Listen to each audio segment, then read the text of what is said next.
Hello everyone. How is everyone doing? I feel like yesterday and today is just not these are not my best days looking on the camera. But it's okay. I think it's maybe the lighting in this room. It's a little bit different, so I'm getting used to it. How is everyone doing? So many things have happened. We have the AMAs, we have Rolling Stone interview and cover, we have concerts.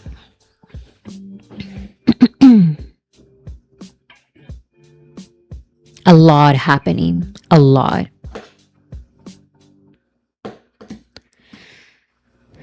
Oh, the music, right? So how's everyone doing? By the way, when I changed things around a little bit here, I don't know what happened with my audio thing. So I had to reset it. And now I'm missing some audios and some settings are different and I don't know what I'm doing. So if I'm a little slow with this, sorry. I just have to get used to it. Is this what comebacks are always like? As a hiatus army, I'm gagged. Yes, this is what comebacks are like. And prepare because there's just so much. There's just so much, guys. And more things to come, it seems like. We're going to talk about the possible things that may be happening soon. And I'm talking about things that are not just the tour, which already, the tour, so much already. Yes, this is just the beginning. Just the beginning. Okay, let's start because we have a lot of things. Let's see. Oh right, remember that you can support me on Patreon. I send the official reports on the Hive portal, whatever. I send like full screenshots and everything, so hopefully something is done there. But in the meantime, I do have a Patreon if you want to support me. I posted a video. By the way, you don't have to donate to watch this video. Everyone can watch it. It's the hooligan music video reaction that I recorded as soon as I watched the music video before going on live, like last week or something when it was released. So you can go watch it there. It's free. You can still watch it if you are not paying, but it's still some sort of support. So thank you everyone who has been supporting the channel this way. And you can still watch it, by the way. So the link for that is in the description. By the way, we are on Ariran week 4. So don't slow down. We're actually doing great. We're going to see everything that we've been doing for week 3. So many achievements for week 3, which is crazy because before BTS, they do okay with they used to do okay with longevity, but now it's really great. These are strong numbers for week 3, and we need to continue these strong numbers for week 4. No falling down the charts. No, let's maintain it. Let's maintain it. We can do it. So links for everything, support ariang.co, link in the description. And here are some playlists that I like using as well. Link in the description as well. Please, please, please, I'm begging you, follow this account on Twitter and Weavers. If you don't have Twitter, just follow them on Weavers. They are doing something amazing, which is trying to inform armies in the correct ways of streaming. And this is on Weavers, mostly for Weavers armies, and they do streaming parties and stuff like that. So listening parties, I'm sorry. So follow them as well. Here is their accounts. Okay, let's talk about the first thing already. Some hours ago, it was announced that BTS has received 3 nominations at the AMAs. I'm going to be honest, I was so surprised, so shocked, because I knew that the AMAs were coming, but I was unsure if BTS were going to be nominated this year because they just released their album. We're still in week 4. So I said, like, there's no way they receive nominations. But apparently, the numbers for week 1 of Arirang were so strong that they received nominations just with week 1 numbers. Can you believe that? Just with week 1 numbers, BTS is nominated and we can vote. I'm going to show you how to vote in a second. So the nominations are Song of the Summer. We have Swim for Song of the Summer.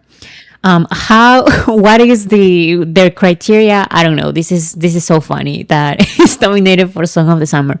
But sure, why not? It was part of the criteria, because here's the other thing. I was a little bit confused. I was like, why? This is not the VMAs. The VMAs are a joke, okay? In my humble opinion, the VMAs are a joke. They do whatever with their criteria and their eligibility periods, and they just don't make sense. So the American Music Awards and the Billboard Music Awards, they have like a more clear criteria, and they tend to respect votings and stuff like that. So I said, how? Technically, BTS is eligible for all of these awards. That's why they are nominated. So that's crazy that just with the numbers with the first week, they were nominated. So Swim for Song of the Summer, and for Best Male K-pop Artist, we have BTS. This is so weird. AMAs, why are you doing this? I don't get it. So since forever, there has always been a category called top duo group, best top duo group, something like that. And BTS won that category a couple of times, but then they made that category disappear, and then they created best K-pop, which is like, sure, create best K-pop, but now the group category doesn't exist, and we only have best male K-pop artist and best female K-pop artist. So I just don't understand why they do all of these subcategories for the K-pop category, for the K-pop genre. But group, that is such an iconic, I'm sorry, like I don't care what anyone says. Top duo group is an iconic category that has existed since forever. So why are they doing this? Maybe they don't want to name BTS like the top duo group, and they just want to give them best male K-pop artist. I don't know. I don't know. I don't know. I don't know what they're doing, but sure. BTS is winning everything anyway, so. And the most important category that BTS is being nominated to is Artist of the Year. This is absolutely insanity. How can BTS be nominated to Artist of the Year with just 1 week numbers from 1 week? This is crazy. So yes, album of the year. All of these we can vote for absolutely all of these. This is what I mentioned. AMA's nominations are based solely on U.S. metrics, sales, streaming, and concert data, etc. The cutoff is 21st of March of 2025 to the 26th of March of 2026. So all US streaming and sales activities BTS's discography did, plus the first week of Ariran release was enough to earn them Album of the Year nomination. No favoritism involved.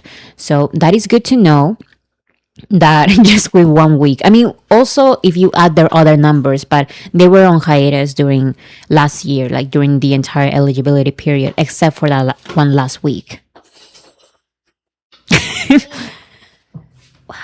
Awesome. It's a whole bunch. Okay, let me show it. My sister brought me my green screen because, guys, I'm sorry for stopping right here.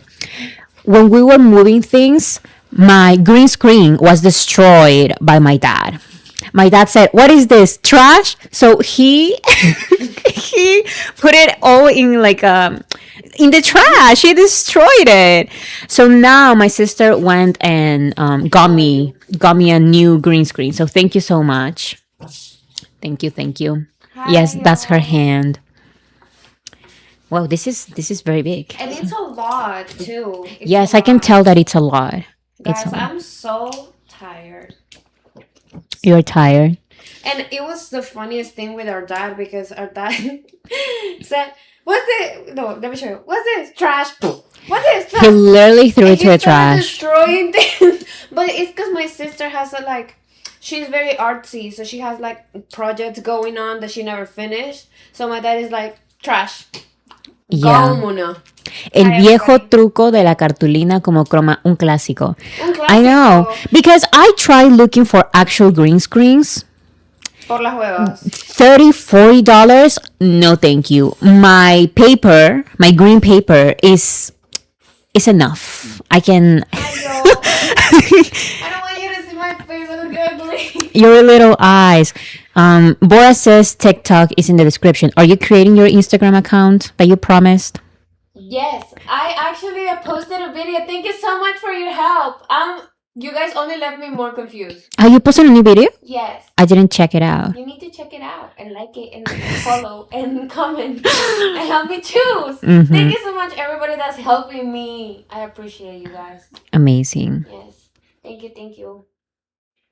And you know what? Like our dad is like very like, what is this trash? That's me, because everything Yeah. is trash. My sister be holding onto the some random stuff, and I'm like, trash. It has a little hole. Trash. It's a little dirty. I don't even wash it. Trash.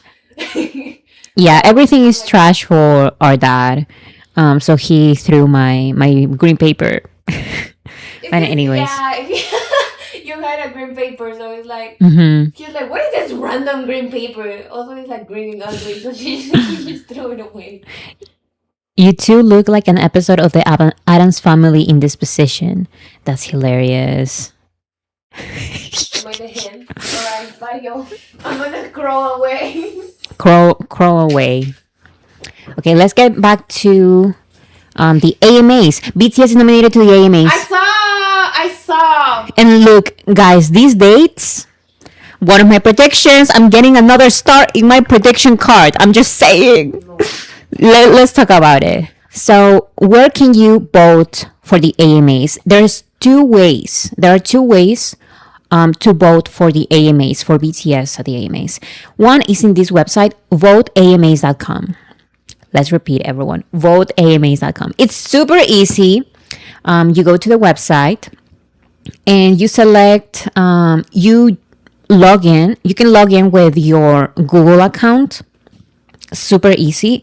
And then you vote. You have, I think, up until 30 votes per category. So that's it. Oh, Bora, sorry, but the mic is a little loud than usual. Okay, I'm sorry. What about now? Wait, I can barely hear myself then. Hello, hello, hello. Is now. Why is it so loud, anyways? Is it okay like this? The mic is crunchy. Oh no. Why can I barely hear the mic today? What if I make it like this? Is it better now? Clearer now? You know what? When I was trying, it's because the settings have changed, so I don't know anymore. I don't know anymore what's happening with this. Hello, hello, hello. Yeah, I can see. Anyways, it's fine on our end. Yeah, I can see that it's going to the red zone. It's supposed to be on the green zone, but I don't know anymore. I don't know how to change it back to normal. But you guys say it's better, so I'm going to keep changing it for next live stream because yeah, the settings have changed. I had to reset the microphone thing. Okay, let's see this. So voting for the 2026 AMAs is officially open. There are two ways to vote. It says vote on the web at voteamas.com. That's the method I explained. And the other way is to vote on the AMA's Instagram profile. Find the pinned vote here posts, comment on the vote here post with an official voting hashtag. For example, in the case of BTS for album of the year, I'm sorry, artist of the year is I'm voting for hashtag Aori BTS. So album artist of the year BTS. I think you're supposed to have your Instagram profile. Oops, sorry. Your Instagram profile has to be public. What else? I have here some notes. Let's see. Oh, by the way, guys, don't leave this for last minute. The award show is very, very soon. It's in less than a month. So we don't have a lot of time to vote for this. The voting is open now and we have to vote right now. There's no time. There's no, okay, let's do it. Let's vote a lot last minute. There's no last minute. Right now it's last minute. So please vote immediately. Let's see, where is it? I have here something. When you vote on the website, please don't try to create a lot of Google accounts at once. Their security on account creation has really increased, and you're likely to get accounts immediately flagged and closed if you try to do this all at once. So be calm with the Google accounts. Create one account a day, but still be careful with all of that. Try creating an account on a friend's phone or device on their IP. I would say this is the best option. Make your friends vote, make your family members vote. Because of the IP, they recognize that and they are very strict with that. You will likely have to enter a real phone number at some point and then run out of accounts you can have on the same phone number. So actually, when I did this with my Google account, I didn't do it with an email. I logged in with my Google account and they didn't ask me for a phone number, but maybe they got the phone number from the email account. I don't know. I haven't tried voting with an email account. I voted with a Google account.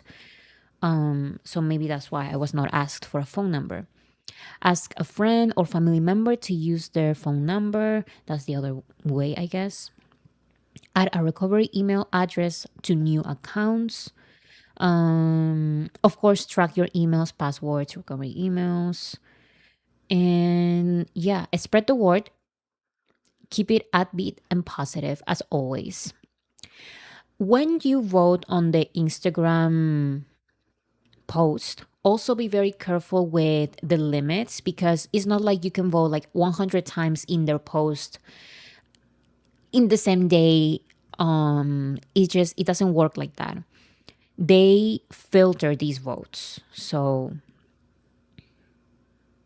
I did it by Google and it did ask me for verification. Interesting.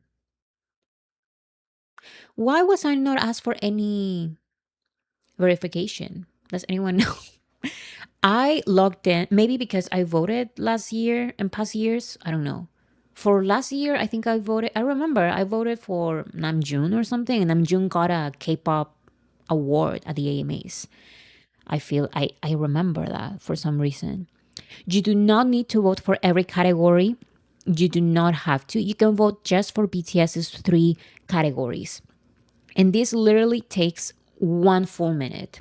1 minute, nothing else. Just voting for BTS categories. Now, if you want to, you can vote for the other categories, but BTS is nominated to three categories, so that only takes you 1 minute. A lot of you guys neither didn't get verification process either. So yeah, I guess it depends, right? When I voted through Google, I didn't have to put my phone number. Yeah, me neither. It was so easy. I logged in with my Google account and I clicked on next and I voted for the three categories and that was it. I was not asked for anything else. What are the categories? So once again, the categories are summer, here. Song of the Summer, that's Swim by BTS. Best male K-pop artist, that's BTS. And Artist of the Year, that's BTS. I'm just so proud that BTS, while on hiatus, the majority of the eligibility period in just 1 week of Arira, they are nominated for Artist of the Year against these huge other artists who had like huge years. So yeah. No. Oh my goodness. That was so loud. This one. See, my mic thing, it's all mixed up. It's all it's all bad. And my mic, I'm pretty sure it also sounds bad according to you guys. Can I change that? I think I have a filter here. Hello. Is now the mic Does the mic still sound very bad or does it sound like better? Or does it sound the same? Does the mic sound the same, better, or worse? Please let me know because I clicked on something. I took something out. Does the mic a little low now? Lower? So what about now? Softer and quieter. But what about the crunchy sound? Because I know that there is a crunchy sound. Um it's lower on volume. So I guess it's okay now. I don't know. The crunchy sound is gone. Okay, so maybe it was that filter. With the other settings, I needed to add like a what is it? What is this called? I had to add like a filter called gain. But now I guess with these new settings, I don't know what happened. Okay. So three categories, guys. VoteAMAs.com and Instagram.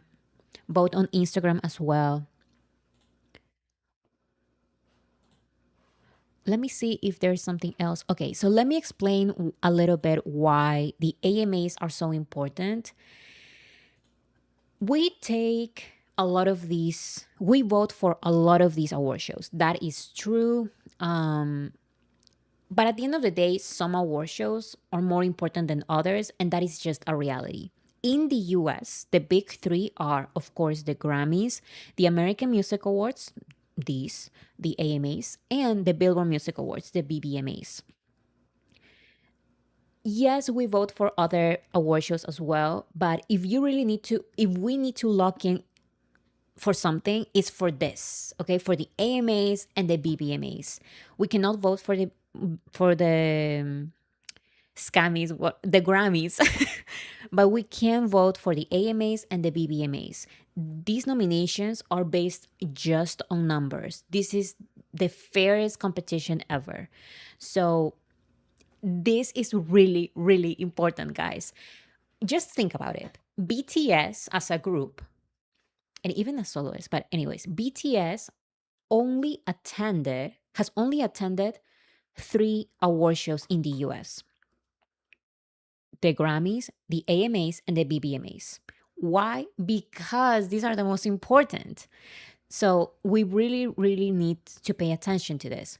Not only that, but also if you look at BTS's tour schedule, they have an empty space in between two of their Las Vegas concerts. So, what do you guys think BTS is going to do in those couple of days between their Las Vegas concerts? It's a possibility, it's not a confirmation, it's just a possibility that BTS may attend. So, even if they attend or not, let's win this for them. The AMAs are extremely important, just like the BBMAs. These categories, these nominations are based just on numbers, and we can actually win them because they tend to respect the votings. I haven't seen any crazy stories of attendance awards when it comes to the AMAs and the BBMAs. I haven't seen it, so the VMAs are just meh. The VMAs are a joke. The VMAs don't respect the winners. Allegedly, and who is alleging this? The artists themselves, like Ed Sheeran. Ed Sheeran is saying, "Yeah, I didn't go. No, what is it? Like the winner didn't go to the award show, so I got this award." The artists themselves are admitting what the VMAs are. But that doesn't happen from what I've seen with the AMAs and the BBMAs. So let's win this for BTS. It's all up to us. They just got the nominations and we need to vote. And that's it. 30 votes each category per day. Exactly. There are 30 votes each category per day.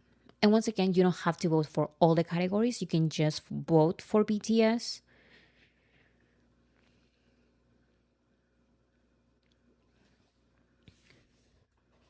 So that's that about the the AMAs.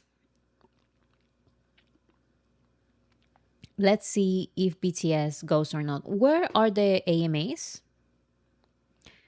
Are they in LA? I mean, it is a possibility. They have a concert the day before and a concert 2 days after. So maybe they attend. I don't know. We'll see. But let's win anyways. This is a very important award. They are in Las Vegas. It's guys, come on. Come on, come on. They have concerts in Las Vegas and the AMAs are going to be in Las Vegas and they are nominated for Artist of the Year, something that BTS really pays attention to. Just saying. Just saying. Now there's like a little sound that the mic is doing. Why is this happening?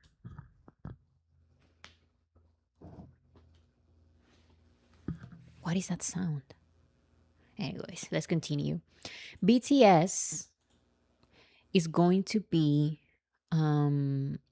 presented with an award by a county.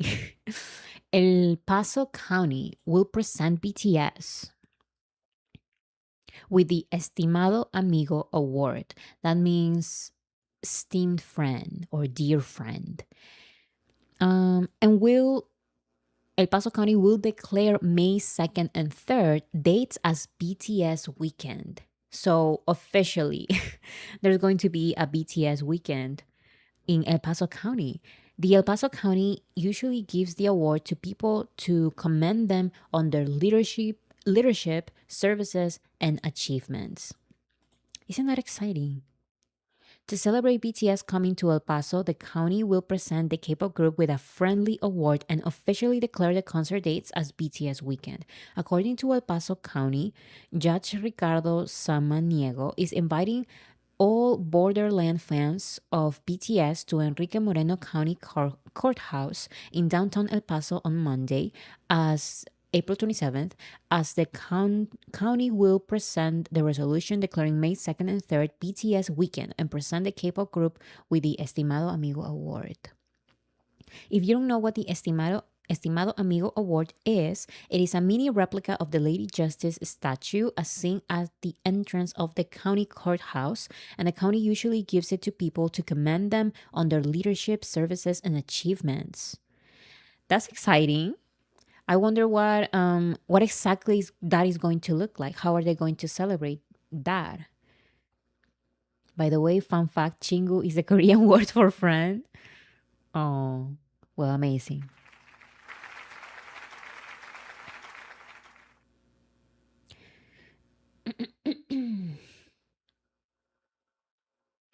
I like how the existence of a friendly award implies there are unfriendly awards. You know what? I don't know. But the question on everyone's mind is, will BTS pick up the award? Sadly, no. On behalf of BTS, the award will be picked up by Noah and Nadia Science, the creators of BoraPaso.com, a BTS fan website that features a countdown to the concert as well as lists tips on how to prepare for the upcoming concerts. Interesting. The county is encouraging fans to wear purple colored clothing as it is associated with the K-pop singers to take pictures with the Amigo Award, which will be on display. Wait, that's interesting. So if you're in El Paso, maybe go and take pictures with the display if you want to. I think that's fun. Of course, BTS cannot go to receive the award, but it's still like a nice thing. We get BTS weekend.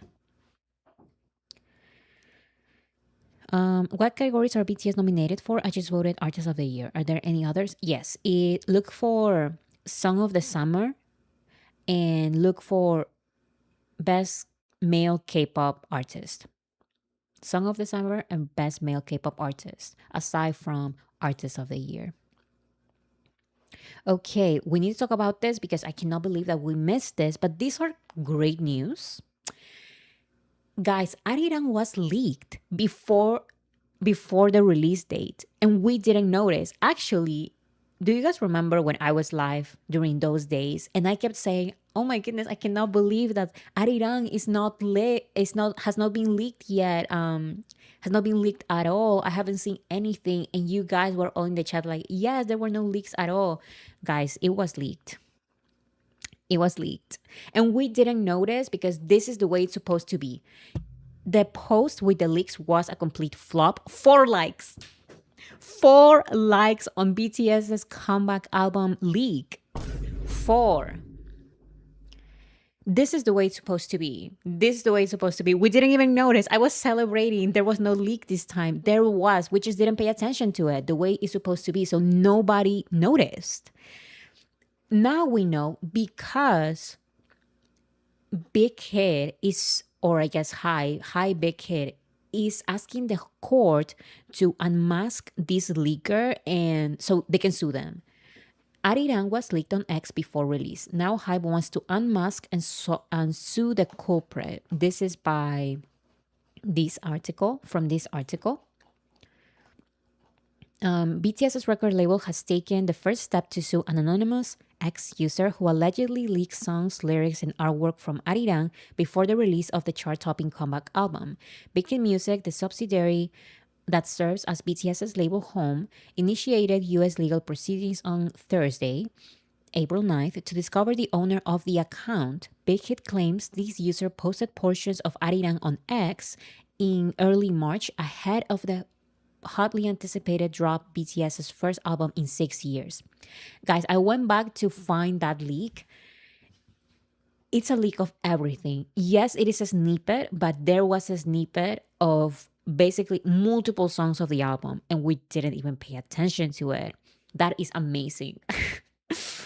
And now they are, Big Hit is actually trying to sue this person or this account, the owner of this account. The court petition obtained by Billboard asks a U.S. judge to issue a subpoena requiring X to disclose this user's identity. Big Hit intends to sue this information. Big Hit intends to use the information to bring a civil lawsuit against the user in South Korea, where the label says it will seek financial damages for copyright and trade infringement. Big Hit and BTS invest extensive resources into planning and executing the most effective release of songs, album songs, lyrics, and associated material as possible, so as to have the great possible impact on potential listeners and the market where the media is released. When the media is released, reads the court document. The leak of BTS's album destroyed the element of surprise that applicant was building up towards its release, negatively impacting its reputation and sales. So of course they have to defend the release of the album. They have to sue them, right? So that is why they write this in this court document. But I'm just so glad that as a fandom, we didn't even pay attention to it. We shut this down immediately. Well, we didn't shut it down, but we ignored it. It was not a successful leak.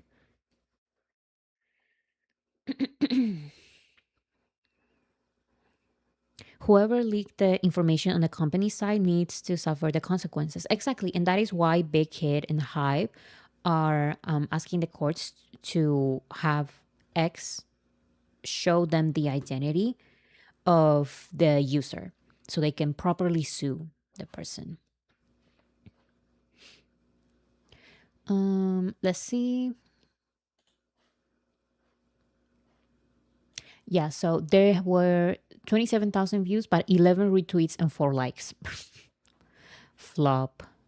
It flopped completely. How do you leak something, let it flop, and get sued? Oh my god. I don't know, but they did it. They did it. So people just want attention by being annoying. Literally, that leak was not on anybody's timeline when the album dropped, honestly. It really was not.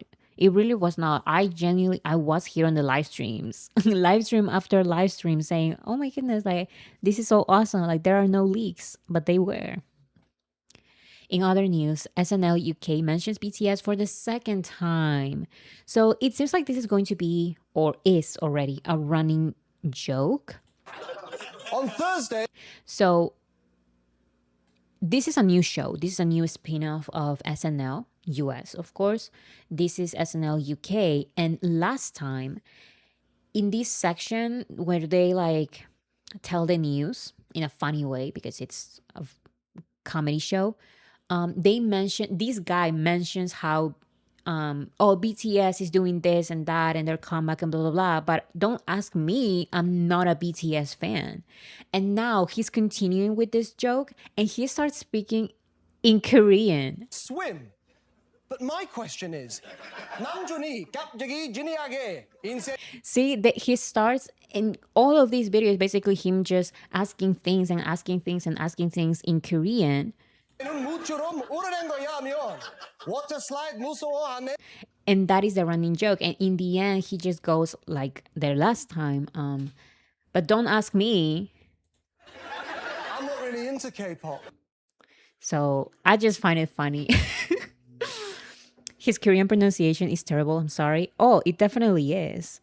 Guys, this is so unrelated. But since we're talking about bad Korean pronunciation, because I'm a Korean language expert, of course.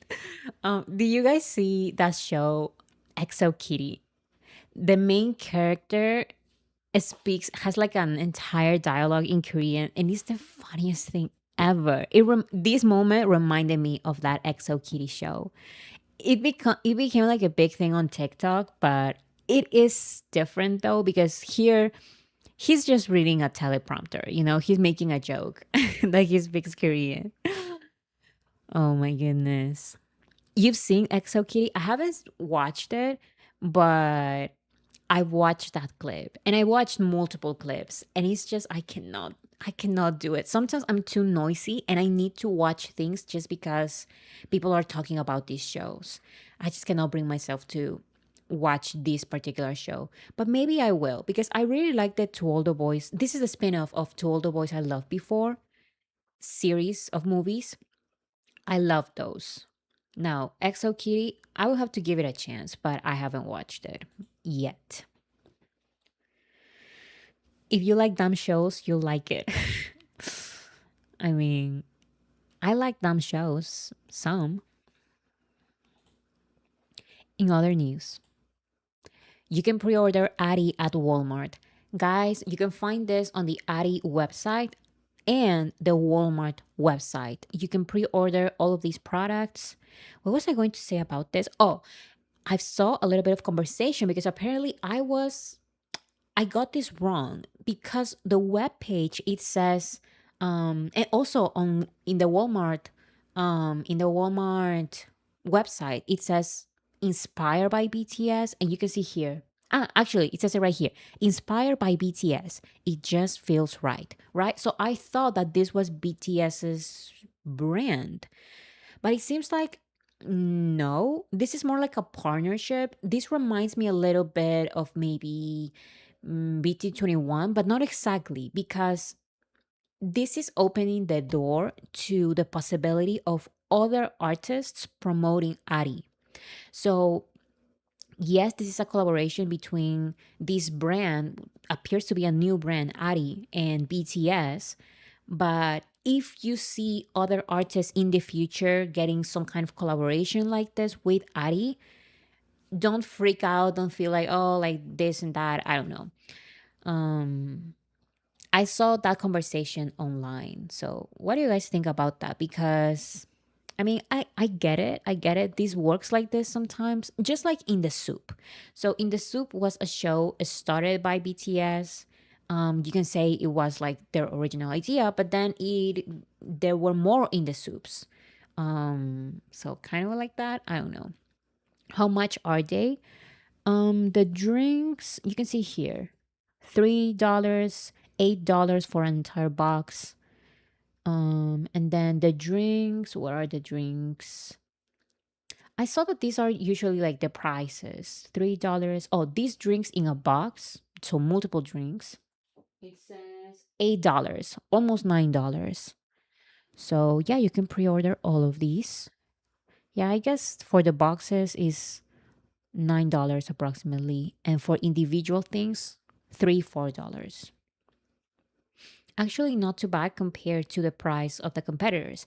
Definitely, when I saw $8 for one thing, I was scared. But then I noticed, oh, it's not $8 for one thing; it's $8 for a box. So that makes a lot more sense, and yeah, I like it.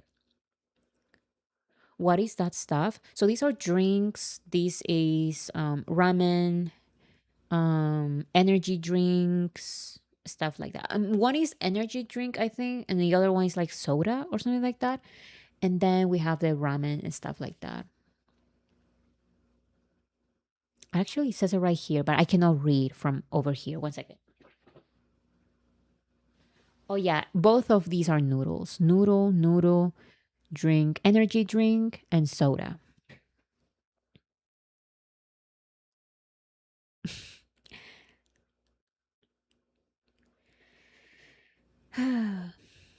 Oh, probiotech soda. Probio Probiotech soda. So yeah, I find it interesting that Ari specifically, because Ari, I thought it was because of Arirang.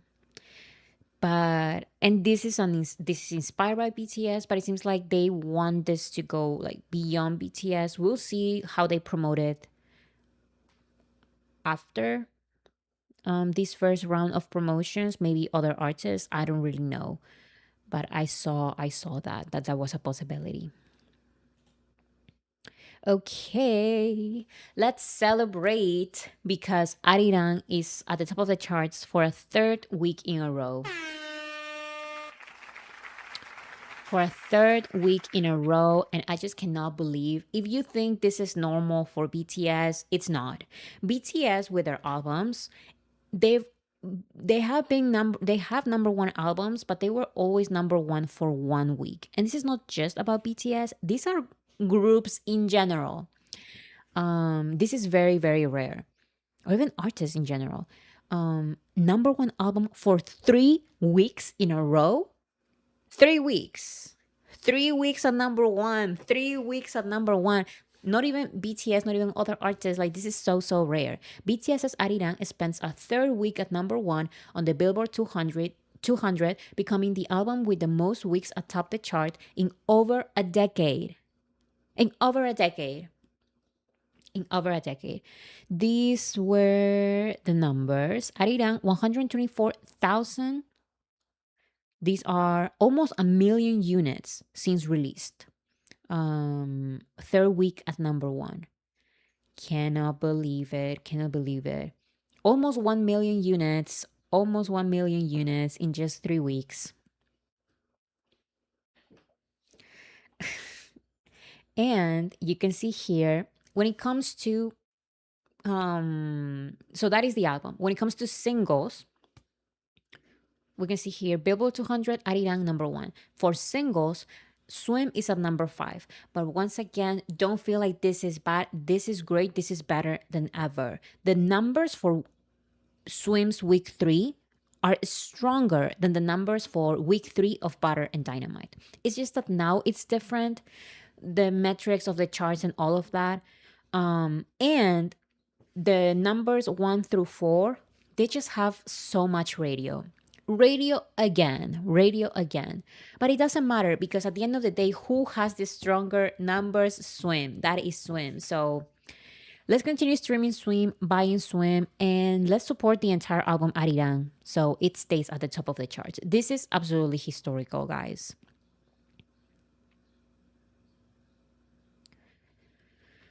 I think we might have crossed 1 million in the USA today. Some Twitter accounts are posting. Yeah, I'm pretty sure these are just official numbers from Billboard. So we will see the official numbers, I guess, when they update it again next week. The units are just for US? Yes. So these charts are just US charts. The charts, the Billboard charts in the US are three: the Billboard 200, which is for albums, the Hot 100, which is for singles, and the combination of these two charts, we can see it on the Artist 100, which is BTS at number one again. BTS is at number one again at the Artist 100 charts. This week top selling vinyl albums, when it comes to vinyls, BTS Arirang is number one again. Arirang, also when it comes just to vinyl numbers, BTS is number one. What should we be focusing on now? We should continue focusing on Swim, but on the entire album from top to bottom, guys, from top to bottom. Where is the reaction of Hooligan music video and 2.0 music video reaction? The Hooligan music video reaction is for free on my Patreon, link in the description, for free. And 2.0, I didn't record one, so I'm sorry about that. And this is without even counting YouTube views, listens, right? Yes. So this is the thing. Without YouTube and with the changes in streaming and even with the impediment of having like these massive radio numbers from these other artists, Arirang is still number one. Arirang is still outperforming. That is for the US. Now let's talk about global numbers, Billboard global numbers. Swim is number one on the Global 200 again. Third week in a row. It says 3 weeks at number one, Swim. And then for the Billboard Global, excluding the United States, Swim is number one again for the third week in a row. Guys, BTS is number one. BTS has been number one in the charts for the past 3 weeks since Arirang was released, basically. And not just that, we have over here Body to Body at number 7. Justice for Body to Body. I will always support Body to Body. I love that it's still number 7. And it's so magical. It's destiny. Body to Body number 7 on the charts. And when it comes to global, excluding the United States, we have Body to Body at number 4, 2.0 at number 5, and Hooligan at number 7. So let's continue supporting all of these songs. These are the lead single is Swim, but stream the entire album, not just because of these top 10. Guys, all of the songs part of Arirang are on the charts. All of the songs. Still, they have not left the charts.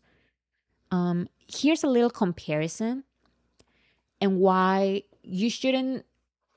The Hot 100 is important, but because they don't have like a number one for a third week and they are now at number five, that doesn't mean anything. Look at this.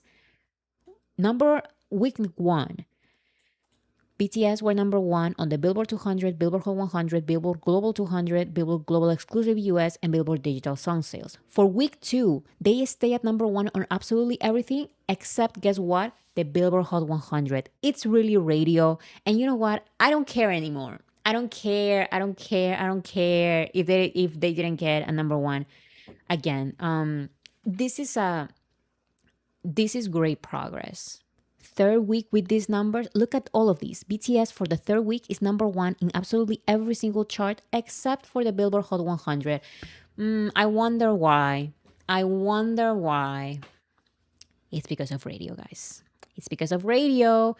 But it doesn't matter because BTS stays winning. BTS stays winning.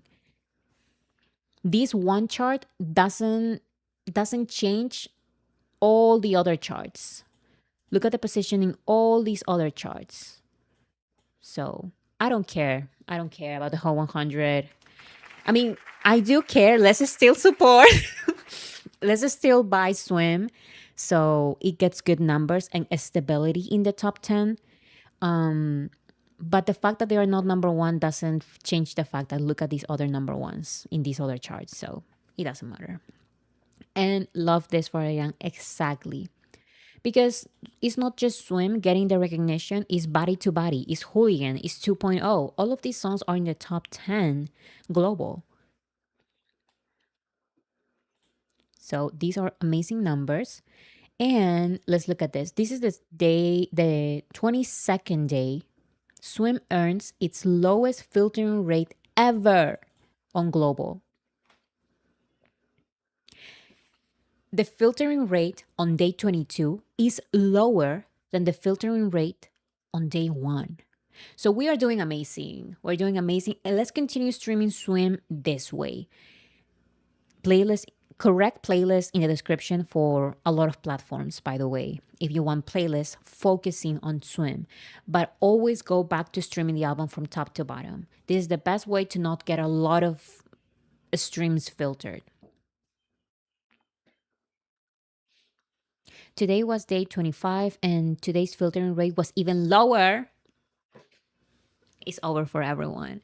Also, I'm excited because yes, BTS is getting nominations, 3 nominations at the AMAs for this year, but let's continue like this. BTS will be nominated next year as well with Arirang.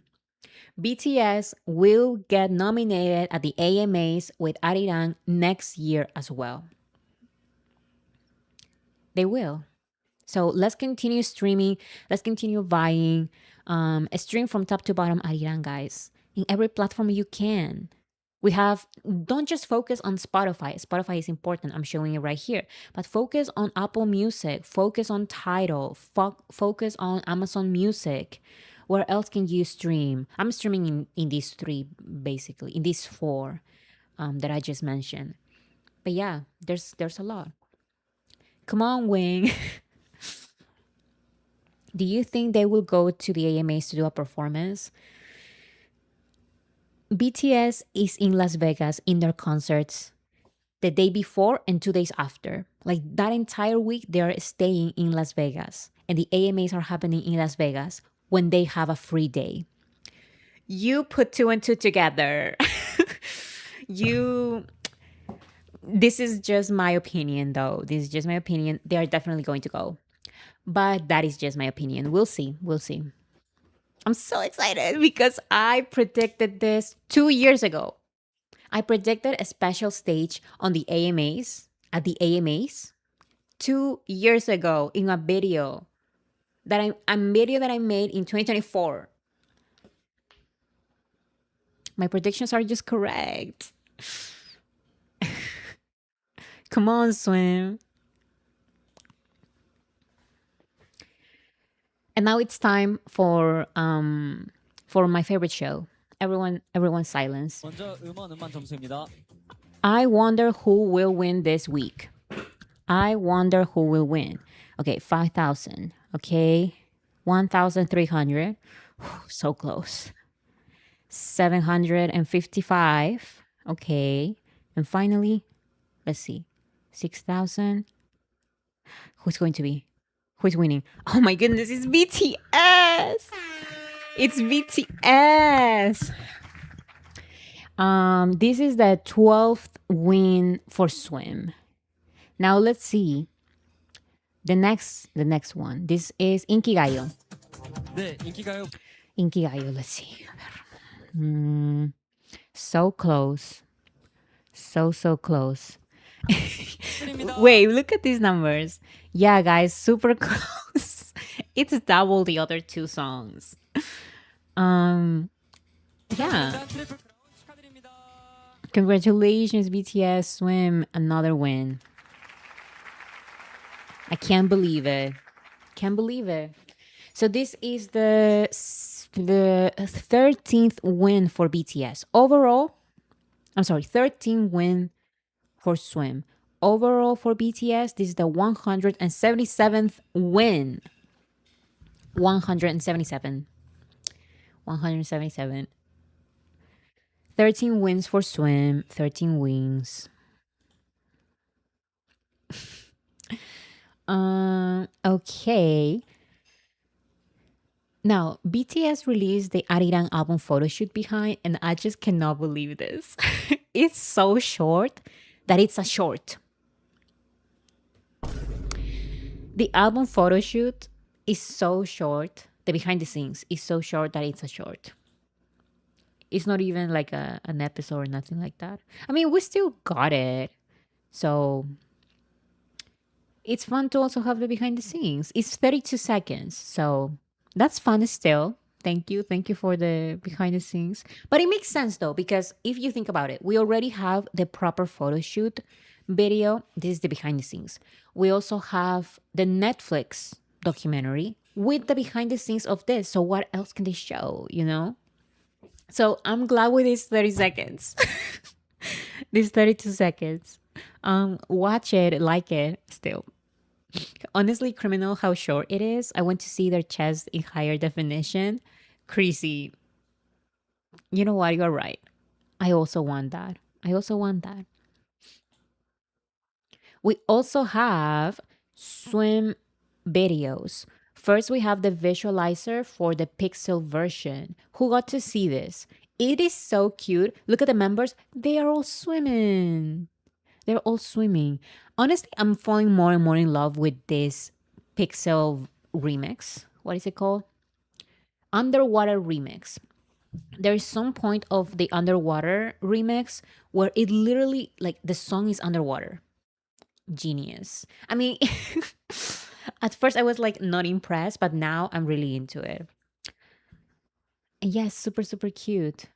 Look at all of them swimming with the little fishies.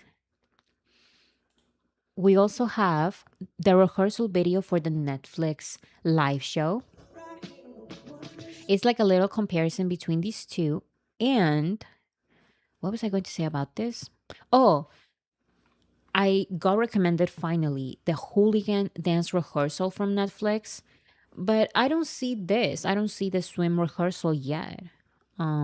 So hopefully they upload it at some point on YouTube. I want to see it. This is some of my favorite content, like the behind the scenes content, the rehearsals, all of that. It's just my favorite. So I love the Hooligan one. And I hope they also upload this one. BTS on Bangtan TV also released this Keep Swimming video. It's from the city Arirang, Seoul. And it's basically all of these things that have been happening on different parts of Seoul as celebration for Arirang. You can see right here, Yongsang Station, Love Quarter. Here are fans. So, so cool.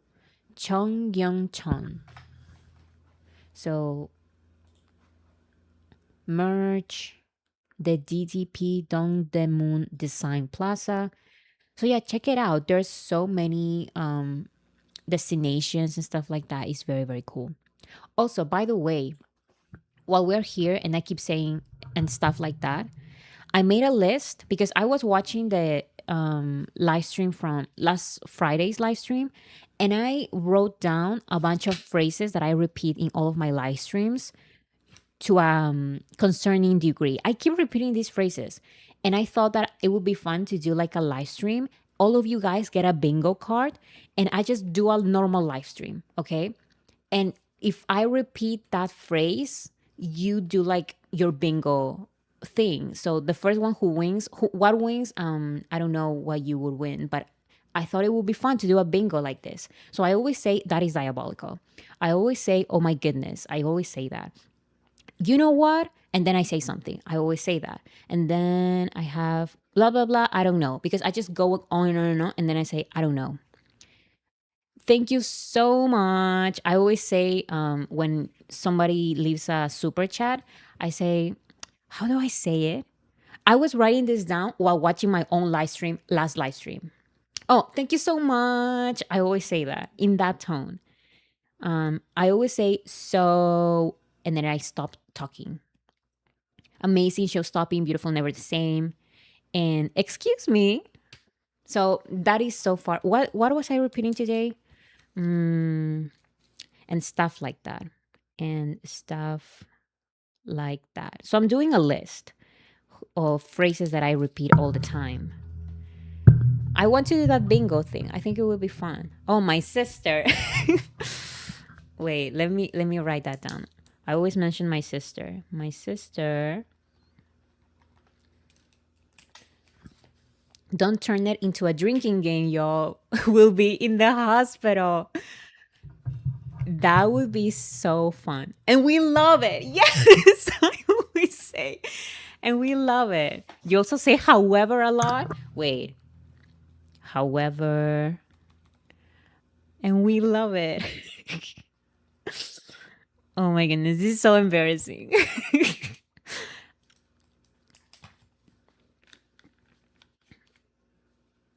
Anyways, I'm going to see what other phrases I keep repeating so I can include them in the bingo game. I don't know exactly what I'm going to do, but I really want to do some sort of game and in the end find out how many times I say a phrase. How do I say it? I always say, how do I say it? Wait a second, I need to write this down. You also say, in my opinion. How do I say it? How do I say it? Anyways, in my opinion, I need to know how many times I say all of these things in one live stream. Oh, I'm just saying. This is so embarrassing because I always repeat the same things. I excuse myself that English is my second language, so I have a very particular set of words that I just have in my head at all times. I'll figure it out. I want to do something with that list. Also, J Hope posted a TikTok with Yoongi. Yoongi wants to try it. Wait, what is happening? Hello. Oh, there. What are they doing? Namjoon is also in the back, but Yoongi doing these shenanigans.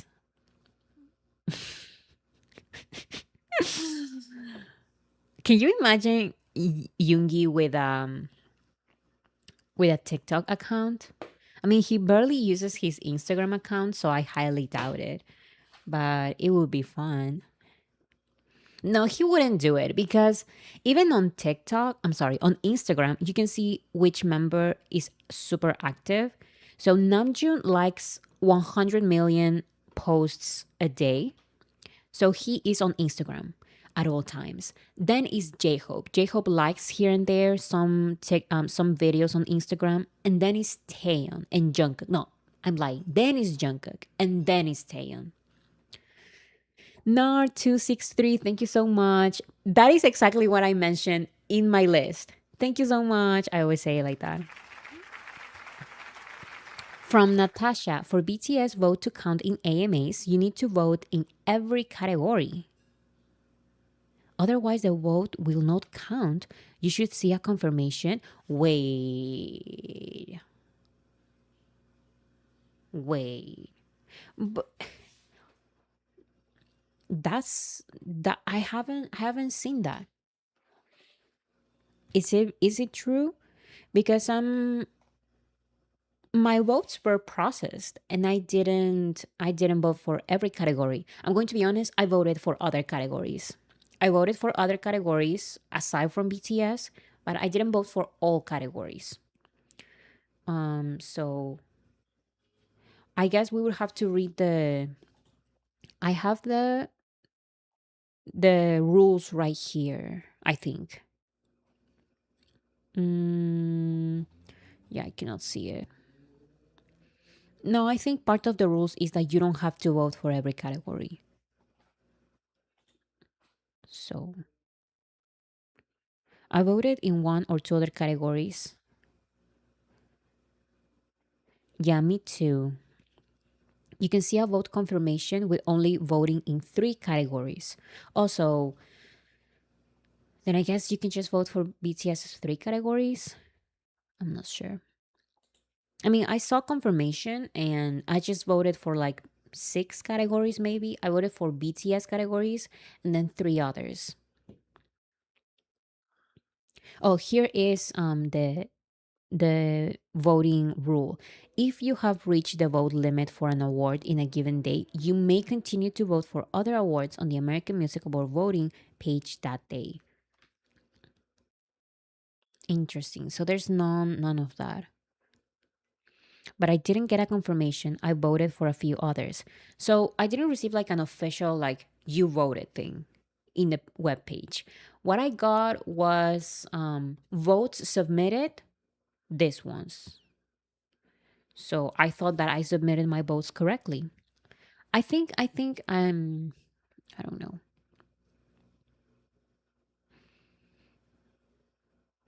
I heard there's a problem with the website and to tell AMAs. Well, when I voted some hours ago, I didn't get any problems. But maybe now a lot of people are there. In any case, remember that it's just not the website. We also have Instagram. So remember to also vote on Instagram. You have to use the hashtags on the according post.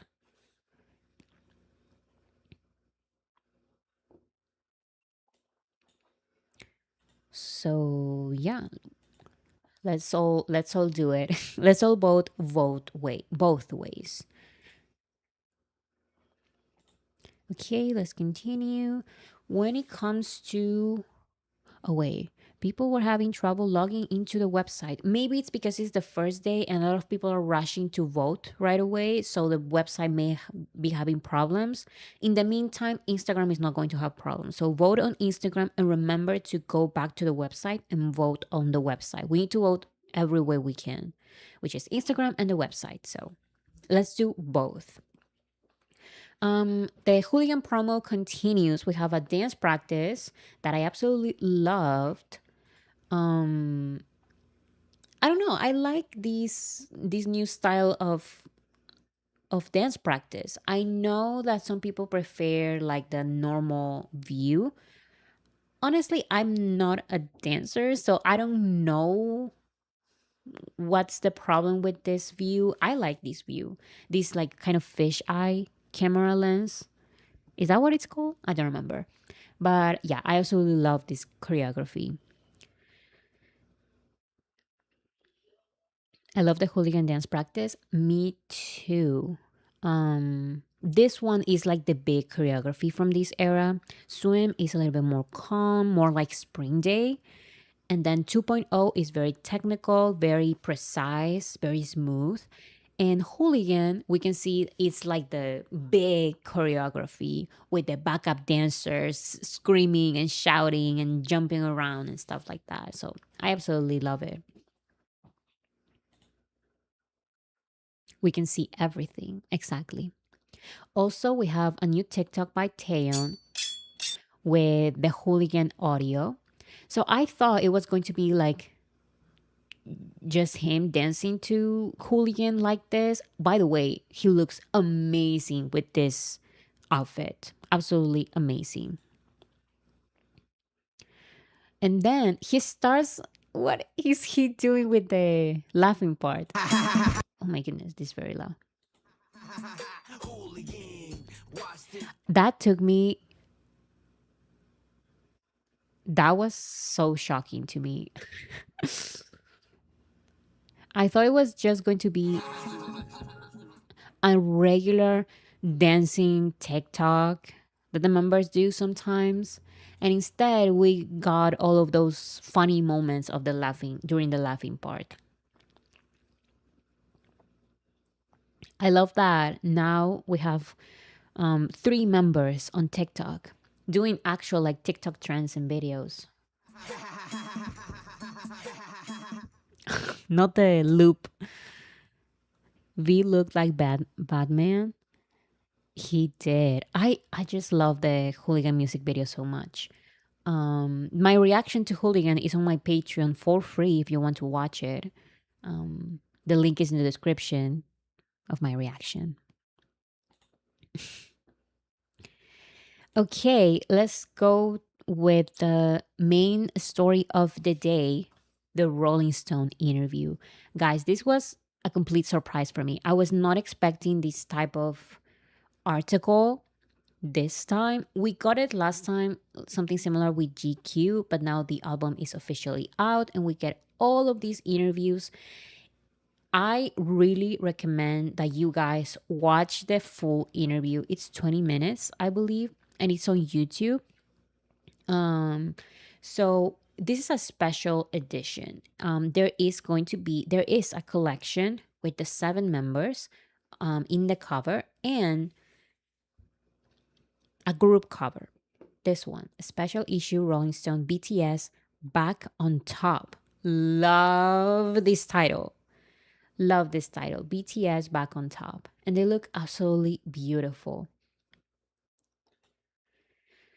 So yeah, we don't have the covers yet. We have the Namjoon interview now on YouTube, so we can see that. But it seems like we're going to get the members' interviews one by one. So for now, we have the group interview and the Namjoon interview. Here's one picture with all the members. They look so, so, so good. JK with the tie, Jimin with the jacket, with the leather jacket, and J-Hope with that outfit. Absolutely stunning.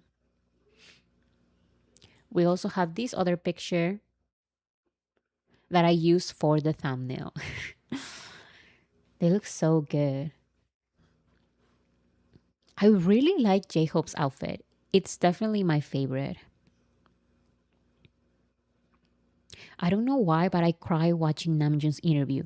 So I'm going to talk about it in a second, but Namjoon's interview was so real. It was so honest, and we know that Namjoon just says it all. He's always been like super honest about everything that he's going through, and that honesty is just so refreshing to see, and it's moving because other artists would never be this honest with the public because those words can be used against them as if they were some kind of weakness when they are actually not.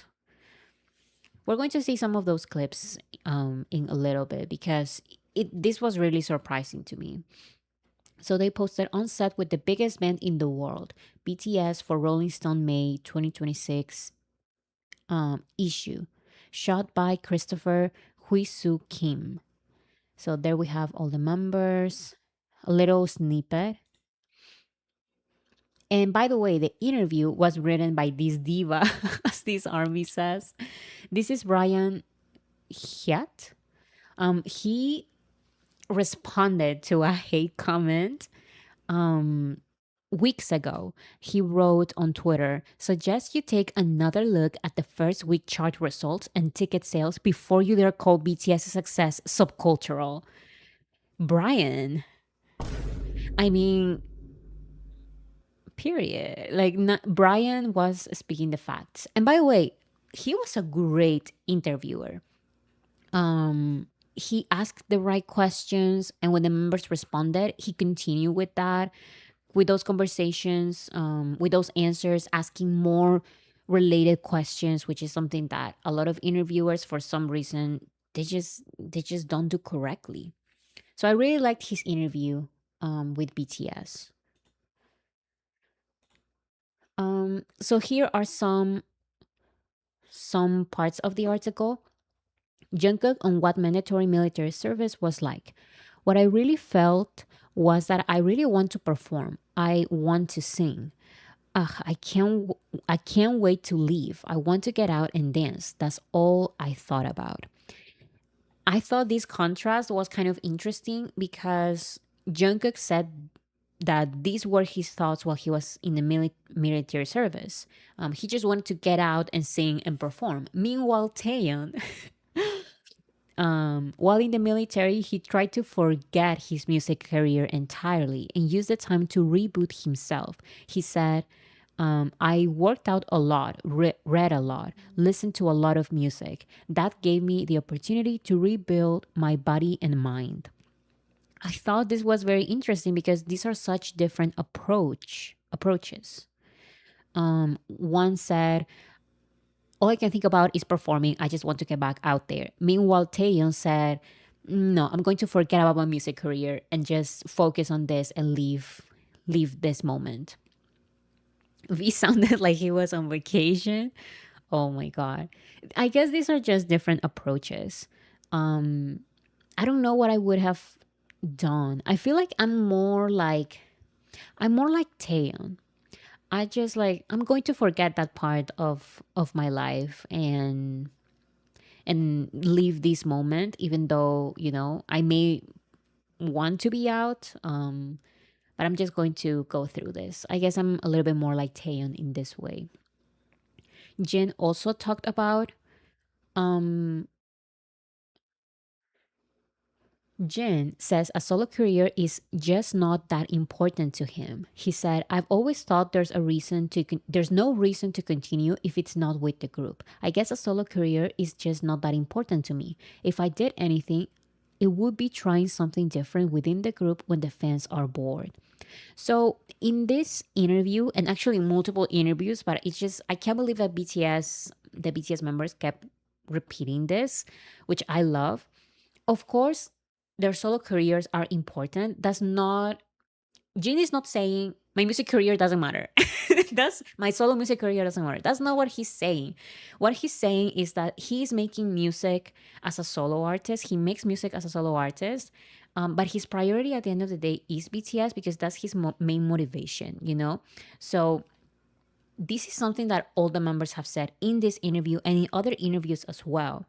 I saw a very funny comment on social media of someone saying something similar to solos have to be very grateful that BTS is back because if BTS retires from music, the more likely probability is that the BTS members are also retired from their own solo music. Does that make sense? As long as they make music as a group, I feel like they're going to continue with their solo careers. It seems like even now that they have made like more than 100 songs, like 120 songs during this entire process for Arirang, a lot of songs that are not out, they are going to release them as solos, which I think it's amazing because they need to continue with their own solo voices. But their main project, their main priority is BTS. So I love it because it seems like Jin, for example, Jin focused a lot on his two solo albums and his tour, but he does this for a reason, which is the end goal is BTS and growing as BTS. And to grow as BTS, you need to grow yourself as well. So I absolutely love this mentality. Solo careers are important and they will continue. But at the end of the day, the group is a priority. And this is something that all the members have said. All the members have said.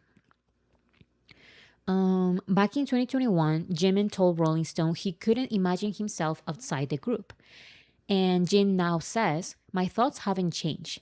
If there's a way they have changed, it's that while BTS and doing well as part of BTS remains my top priority, I want to be a better singer as an individual as well.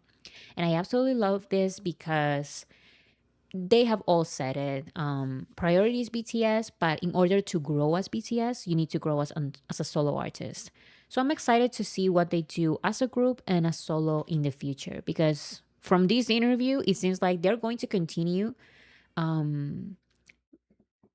We have some hints of what is going to happen after Ariran, guys, and I'm so excited. Even though Ariran has just started, it's crazy how they're thinking about the future after Ariran. So we're getting things. We're getting things. Suga says he was sure the band would reunite after military service. He said, we all went solo because we couldn't work in a group at the time. So before going to the military, I knew we were always gonna get back together. But I can see how it could be surprising from a foreign perspective. This this is what us armies have been repeating since BTS went on hiatus in 2022. BTS is not like your other groups, they're going to come back. Even when you take out the fandom mentality, it just made a lot of sense for a group like BTS. They were going to come back. It's just that I understand at the end of the day why so many people from the media were unsure. Because in the West, boy bands and girl groups, they say they're going on hiatus while actually they are breaking up. But even after all of those rumors, the BTS members have repeated again and again, take our words as exactly what they are. This is a break from group activities, nothing else. We need to do this, you know?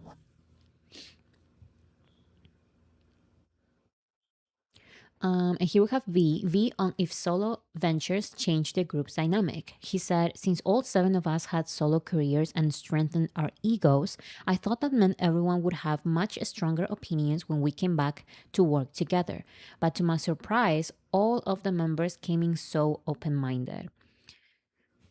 So even though they strengthened their own solo voices, when they came back together as a group, their dynamic was still great. So I love that. Oh, I clicked on something. Okay.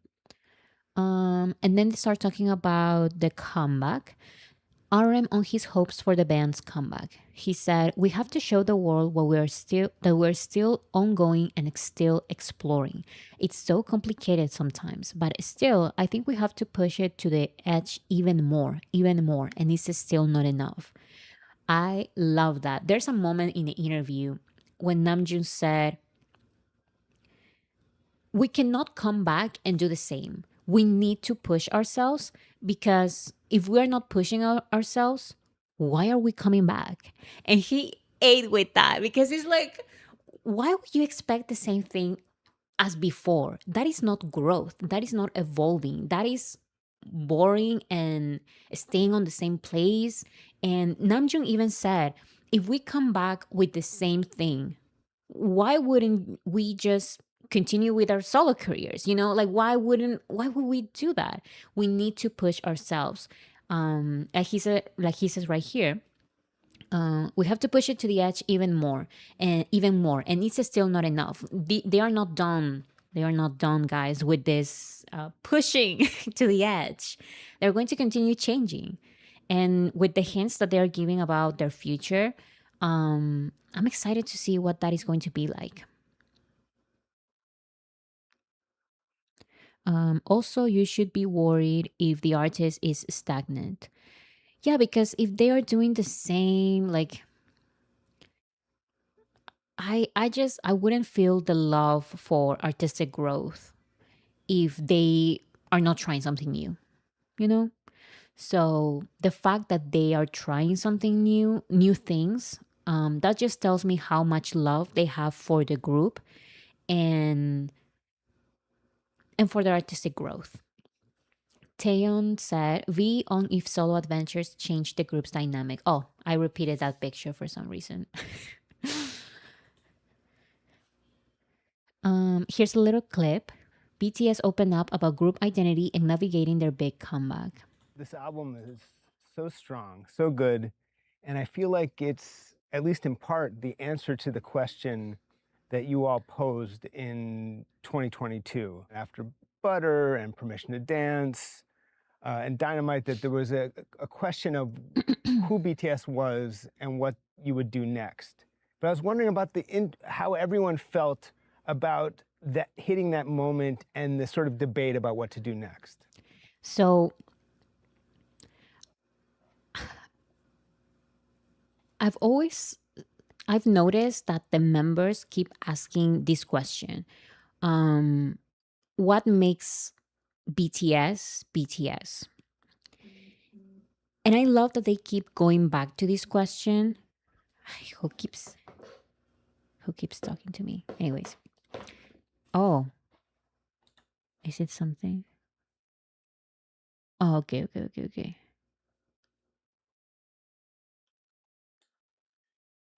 Okay, one second. I was saying that I love that they keep going back to this question because this just shows how much they care about BTS as a musical project. Some people, I feel like some, I don't know if armies, but the public may feel like asking this question again and again is a lot and keeps repeating, like going back to our roots. But those are the type of questions you ask yourself when you really care about creating a good product, creating a good album in this case. 뭐 정체성에 관련된 거는 뭐 사실 뭐 이번 앨범뿐만 아니라 계속해서 저희가 그런 것들을 담아왔고 앞으로도 계속해서 담아가지 않을까. 이게 또 그 나이대마다 또 그 환경마다 계속해서 이제 생각들이 바뀌다 보니 그런 것들이 이제 계속 앨범에 들어가야 그게 이제 뭐 저희가 나아갈 방향 아닌가 그렇게 생각합니다. 뭐 사실 There's even a moment during the interview where it says the original plan was actually not to make Arirang. And that surprised me so much. The idea for their comeback was to release a short album. Okay, so something like Arirang, but like way smaller, like the typical trilogies that they would do. So their plan was release a short album, go on tour for 4 months, 4 or 5 months, and then come back with singles. So that would be the case of, for example, B. After B, they would have like a small tour and then come back with Butter, Permission to Dance, My Universe, like that format. But then they said, you know what? No. We want to have like a complete discovery of what BTS is about, have a long tour to really showcase this album that explains what BTS is about. And then we can do maybe more singles or even another album in the future. But they changed that usual dynamic of short album, short tour, yeah, like 4 or 5 months of a tour, and then coming back with more singles. What do you guys think about that? Because I'm so glad that they're focusing on a full length album, a long tour, and maybe more another album or more singles after the Arirang tour. But they're really focusing now on a full length album and a long tour. I love that because I'm thinking of certain artists, like certain big artists, and this is their strategy. And honestly, this, in my opinion, works better. I have a video about unpopular opinions, and BTS Unpopular Opinions. I don't know if you guys saw it, but in that video, I mentioned that I do really love the trilogies. To me, though, it just doesn't work the best.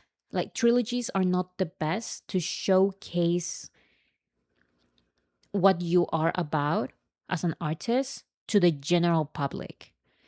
When it comes to other artists, like big artists, they usually release albums every 2 to 3 years, maybe every 4 years. And I said, I wish BTS did this. And I got comments in that video saying, no, like, how are we going to survive? Guys, it's for the best. It's for the best for the artists so they can take a break and release full length albums every 2 3 years. In my opinion, this is the best. This gets the most recognition. These are the most critically acclaimed albums. I've always wanted this for BTS. I wanted like a full length album. And you know what? Even with this long tour, these long tours receive so much coverage in the news, receive so many headlines because people are like, wait, that tour is still going on? Yes, it's still going on. And you're still going to hear about it. I'm just going to name two big artists who do this, okay? Taylor Swift does this. Coldplay does this. They release an album, they tour it for a long time. So they are absolutely everywhere in the news. Why? Because they go to so many places around the world that all of these countries around the world are like, oh, Coldplay is back and they have a new album and they are coming to my country and they are absolutely everywhere and they are still on tour. That works. Adele as well. Exactly. I've always wanted this for BTS, but I understood why they released the trilogies. So I'm glad that they went with this format this time. I don't know if after Arirang they're going to release like a shorter album, like a smaller album or singles. I don't know. But for their comeback, I really wanted this. And I said this in an old video, in a unpopular opinions video. Beyonce does this too. Release a big album and tour for a long time. Exactly.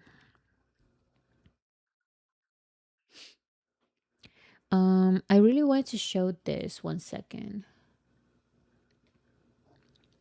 You can see, let's get back to the AMAs just 1 quick second. You can see a vote confirmation with only voting in 3 categories. Apparently, there's one specific line on the voting rules that say,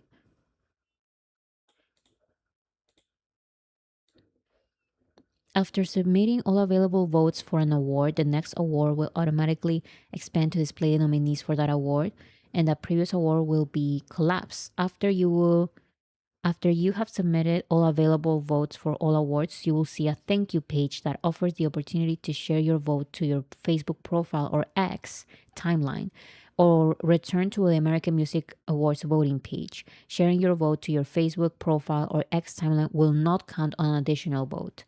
That doesn't say you have to vote in every category. So maybe there was a confusion. So you get a confirmation saying, thank you for your vote. Share this on your social media profiles. If you don't get that, doesn't mean that you are not voting correctly. The minimum to vote is 3, so you have to vote for 3. So you vote for the BTS 3 BTS categories, and you are good.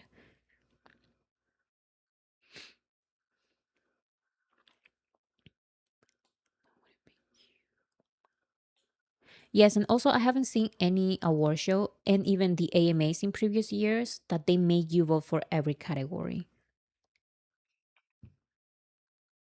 So that's the clarification, I guess. It was confusing if you read the rules, but yeah, it's important to know that you don't have to vote for every category, but do vote for BTS's 3 categories, which is the minimum. Okay, let's continue. I can hear a little zzz sound. Anyways, Jin pushed to extend the band's tour itinerary by roughly 8 months longer than they planned. This is what I mentioned about the changes of the tour. When we first got our tour plans, it didn't have that many it didn't have very many stops, and it was only going to last about 3 to 4 months. Absolutely not. Absolutely not. If it was 3 to 4 months, that would be like Permission to Dance tour, and BTS does not remember the Permission to Dance tour. They don't consider the Permission to Dance tour an actual tour. That would have been diabolical. Now that we're back, we promised so many people that we would come and meet them. And I feel like this is breaking our promise. I love that they extended the original idea of the tour. They will not be satisfied with that timelines. Mm.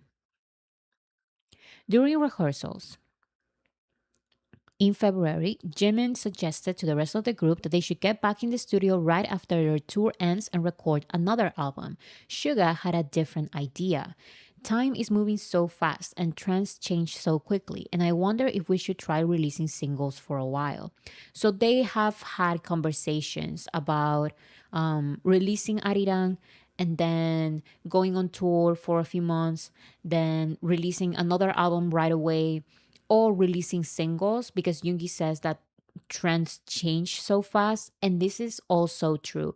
Guys, my new video essay, The Next BTS Revisited, is coming out so great in my opinion, and I talk a little bit about this, about how trends change so fast now because of TikTok compared to the previous BTS era, like from 2019 to 2021, because I explained how Dynamite and Butter, they were all huge hits, including on TikTok, but not because they were TikTok hits. Does that make sense? They became hits on their own, and then TikTok caught up with it, and it also became like trending song on TikTok. But now it's different. Songs are getting popular just by TikTok itself. So I love that they're so knowledgeable, that they are aware of all of these changes in the industry, because they cannot just do what they used to do. Now they have to change their methods. Their charts are changing and trends are changing. So they are aware of all of that. It's good that they are paying attention to what the trends are now and keep up with it.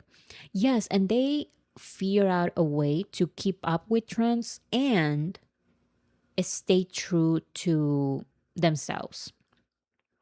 Because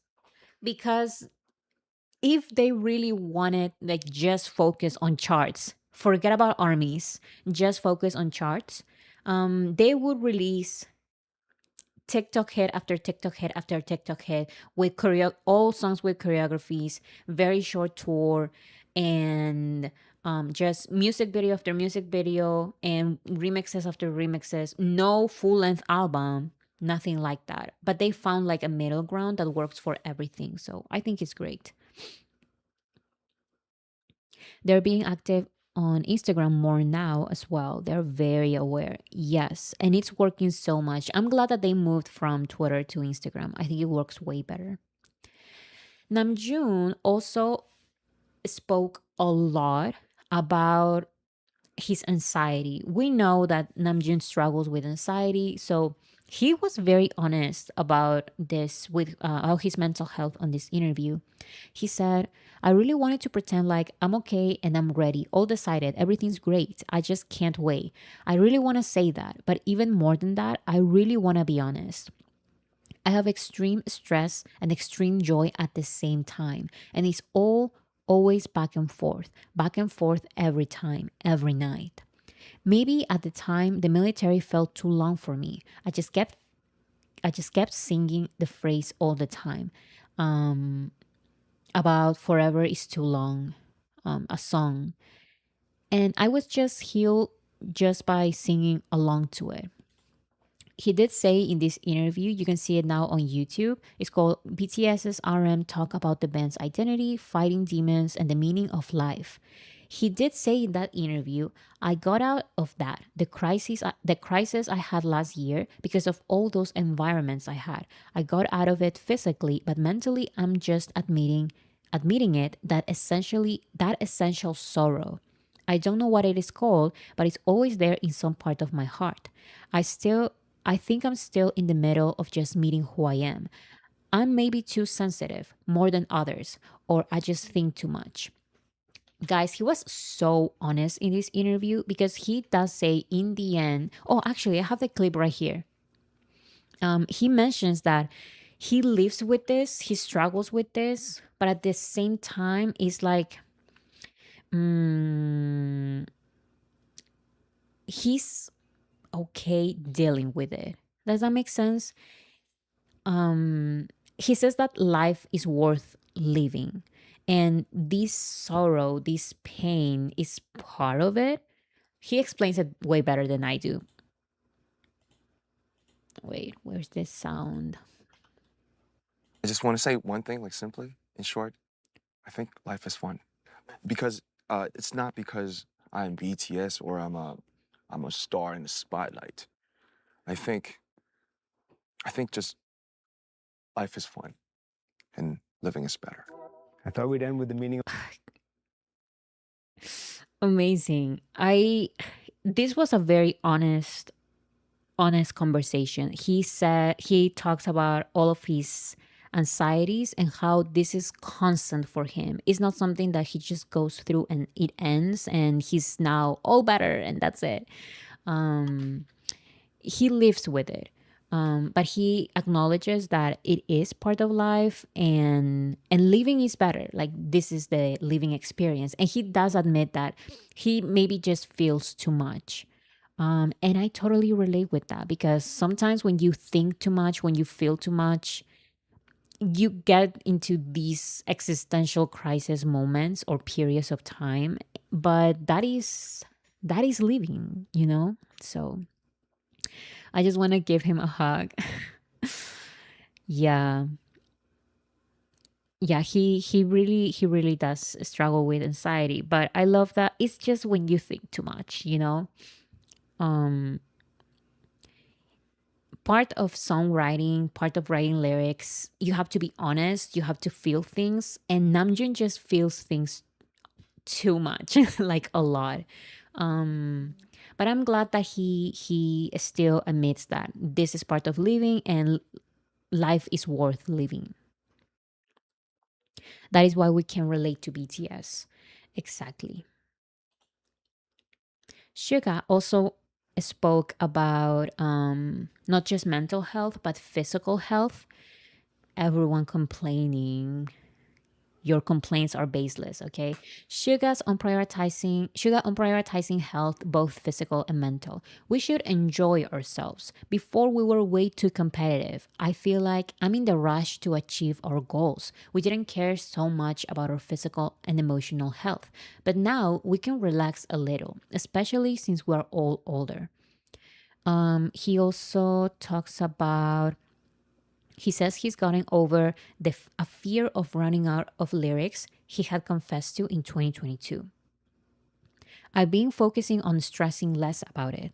I'm always going to find things to say and then run out of them again. There's an eternal cycle. So even when it comes to that, in 2022, Yoongi had the anxiety of running out of lyrics, but now he understands that just like Namjoon, he says like that is part of living.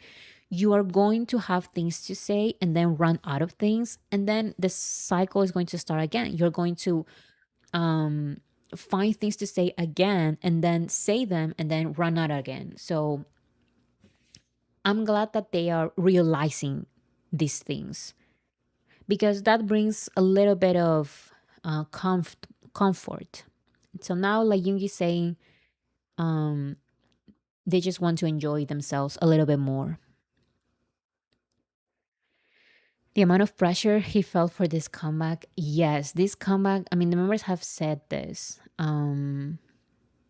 This comeback was going to be a cultural phenomenon no matter what they released. No matter what they released. So it was a lot of expectations because there were a lot of eyes on them already just from the fact that oh BTS is coming back. And I said this back in 2024. So they knew more than any of us, all the pressure and the expectations. J Hope opens up on fame and celebrity. I realize it's probably not something I can stop. I can stop just because I want to stop it. Personally, I'm very affected by the people around me, so I have to think about whether I can handle the emotional effect my decisions will have on so many others. In the end, I felt that keeping the flame burning is what I truly want, and the choice that's most authentically me. So they are aware of of the things that are being said around them and how they can affect them, but somehow they still choose to continue. And that is just pure passion. I'm sorry, not just for music, but for BTS. Because I'm thinking of other groups and I'm thinking of other members of other huge successful groups. If it was just a passion for like the fame and all of this, they would have continued, like other members from other groups, they would have continued with their groups. Um, but BTS, despite having all of these bad words around them, they still choose back to continue to fight. Like Jacob is saying here, that flame, they decide to keep that flame burning. I love that. I love that. Arson, exactly. Arson reference. And more reference. In more, he says, um, I'm still not enough, which is like, I'm still not done. I'm still not done with this. I'm going to continue. I'm going to continue. They care about the music, they care about the work 100%. Because the easiest thing for them was disbanding, not just after the second contract, after the first contract, they were already big. After the first contract was it 2018? So they would have been done by 2019, and that would be like the end of BTS, and they would have been the most successful K-pop group. The end. But they said no.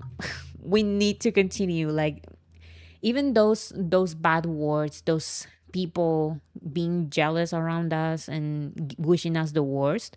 Um, we need to fight that. We need to continue, and more about that we'll see later in this interview.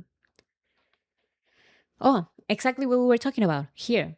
RM talks about BTS's haters. There are really people who just pray with a bottle of water in their home, like, please, BTS, go fall down. Please, BTS, break apart and collapse. This is the highlight of the interview, in my opinion. This is a conversation about 2.0. They are aware of the extreme hate. They are aware of how some people pray for their downfall. They really wish, just like, can BTS be done? Like, they need to be over with this entire BTS thing. Like, please, BTS, go away. Now that they are in the military, finally, we're free from them. Guess what? You're never going to be free from BTS because they're always going to come back. They are aware of the haters, and instead of leaving them just instead of making their wishes come true of BTS disbanding, they said no. Actually, we're coming back stronger than ever, and we're releasing 2.0 exactly about that type of people. Had your little fun, fella. Exactly. You had your little fun in these 4 years. Now BTS is back. Deal with it. Actually, 2.0 is, it's about a lot of things. It's I also thought about haters, just like there are. It's definitely, I know exactly the type of people. I saw so many posts during these past years of how finally BTS is going to the military and they are going to leave this space for these other K-pop artists to succeed. Time is over. What happened?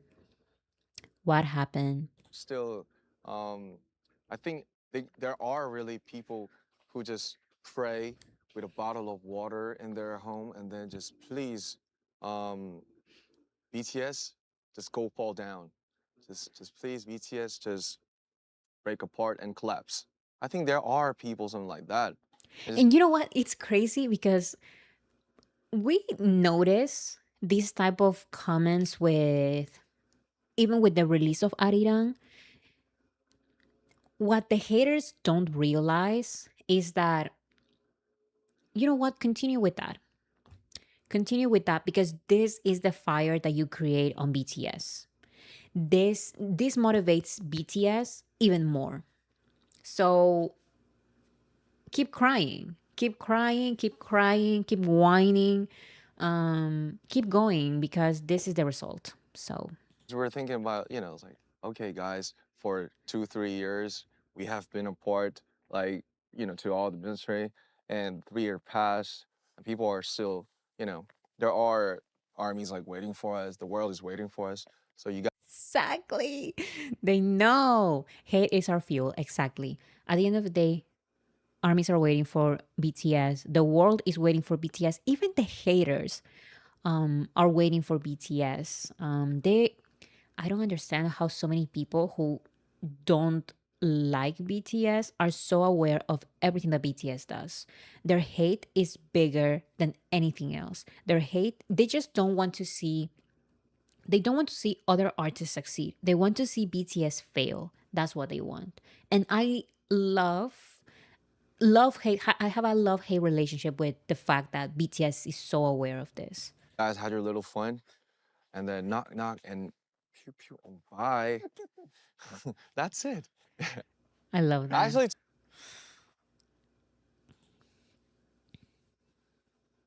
Meanwhile, I have my bottle of water praying for their protection, health, and happiness.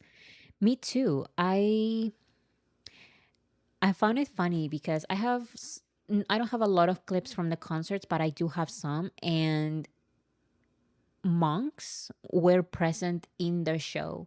Why? I don't know, but there's just some kind of protection that BTS has because this is not fake. People were asking shaman, like doing shamanism to for BTS to have BTS's downfall. They really were, and people have so much hate to do all of these extreme things of creating hate campaigns on social media. They don't gain anything from these hate campaigns except seeing BTS's downfall. Um, but it doesn't matter. Like Bad Bunny say, and they talk about Bad Bunny. Like Bad Bunny said, love is stronger than hate. So at the end of the day, we win and BTS wins. RM keeps it super humble when comparing BTS to other global music acts. 2.0 was almost addressed at yourselves, you said. But I mean, if I think of any competition for you, I think of, Taylor Swift, Harry Styles, Bruno Mars. If there's any Say it. Say it. I'm sorry. This is the real competition. This is the real competition.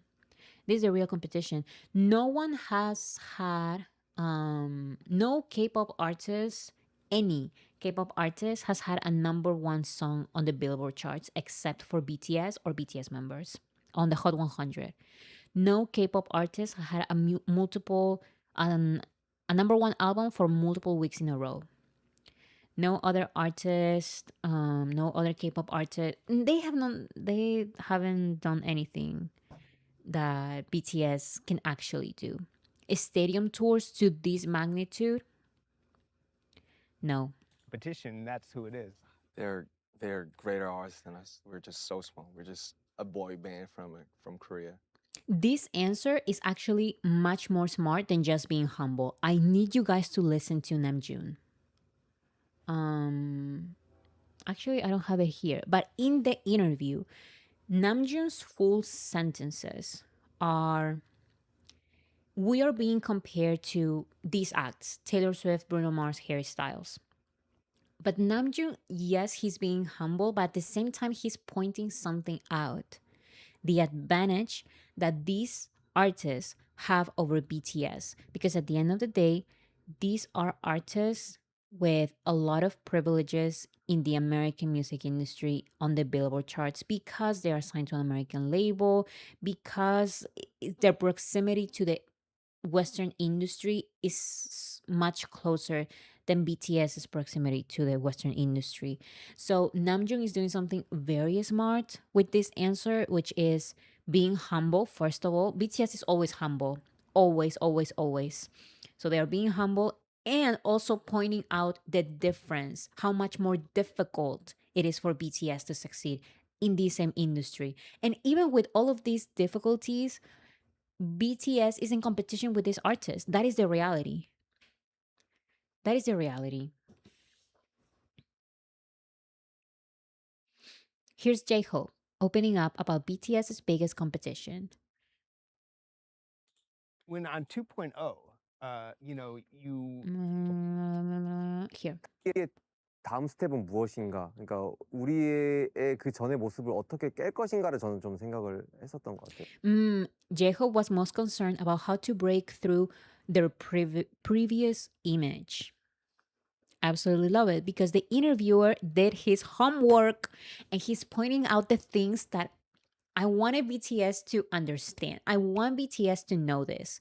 Yes, they are evolving, they are changing with this, but at the same time, this album feels like OG BTS. This album feels like Dark and Wild. This album feels like 2014 BTS.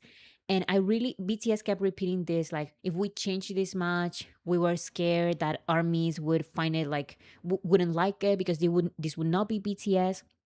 But BTS is BTS. And this Airang album sounds so much like BTS going back to the roots for real.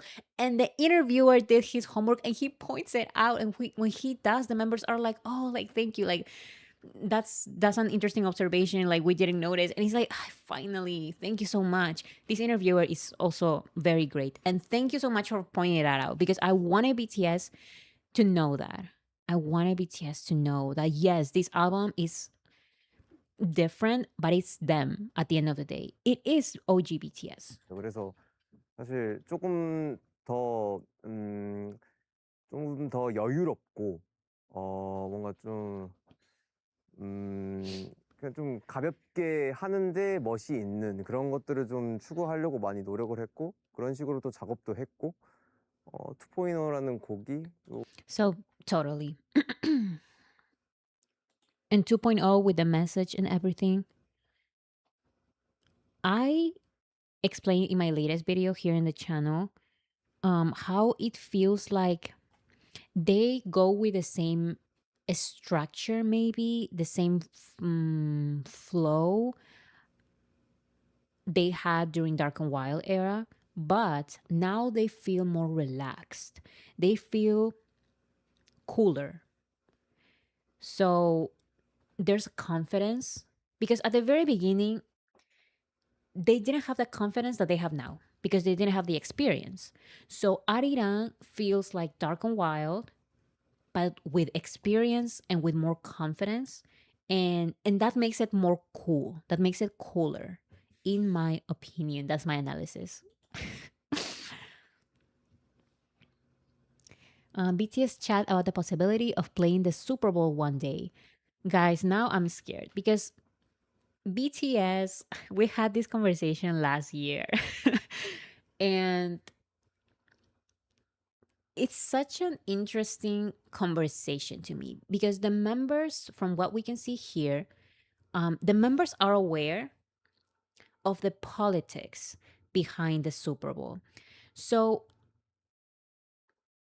we need to remember that BTS are not just grown men, they are extremely smart and knowledgeable. So all of this debate about should BTS perform at the Super Bowl or not, like they're going to get so much hate, but at the same time it's a great opportunity. As fans, we just want them to do whatever they want to do. But we were scared, right? Like a lot of armies were scared of the inevitable massive hate that they will definitely receive if they perform at the Super Bowl one day. But BTS is aware of it. They saw, and here they explain very clearly all that is happening behind the scenes and everything that will inevitably happen if they perform at the Super Bowl. So Jin says, we're a pretty performance heavy group, so I imagine how we could perform if we ever get to be on that stage. And Namjoon says, Bad Bunny was amazing, and I know he's from Puerto Rico. He's also an American. And if you see the clip, actually, he goes more into Bad Bunny, he detail. was amazing, and I know he's from Puerto Rico, and he's also an American. So I think there was kind of context. And they know the context. They know the context. They know what this means. They know they want to, they say they would love to perform at the Super Bowl if they were invited. Because, first of all, they are aware that you need an invitation. They are aware that it's not just something that they can ask for and it's given to them. It's nothing like that. They know that they have to be asked by the NFL to perform at the Super Bowl. That's number one. Number two, when they do, they know about the context. Bad Bunny, at the end of the day, yes, he sang his entire set in Spanish, but he's an American. And yes, there were conversations about, like, no, he's from Puerto Rico, but Puerto Rico is part of America. So blah, blah, blah. BTS knows that, not like, even with Bad Bunny, there was some kind of connection to America. But with BTS, there's absolutely none. None. So we just need to remember that BTS has dreams and all of that, but they are aware of the context of all of these dreams. They know. And if they're ready to, if they are asked, first of all, if they are asked, they're going to think very well about the entire context. And we just need to trust them because they're going to think very thoroughly about it. They're going to think very hard about it and see all of the possibilities. So we just need to trust them. Between all of that and the flow of the everything, Mm, Bad Bunny got lots of hate for sure. Yes, and definitely this interviewer asks about the possibility of BTS performing in 2027. Now, that there was this entire conversation between armies that was just not possible because BTS is performing in is is having their concerts in Australia, I believe, that date in 2027, so it just wouldn't be possible. Honestly, I don't know. I don't think if it's going to happen, it would happen in 2027, but I definitely see this being a possibility in the next 10 years, guys. That is just my prediction. I don't know when.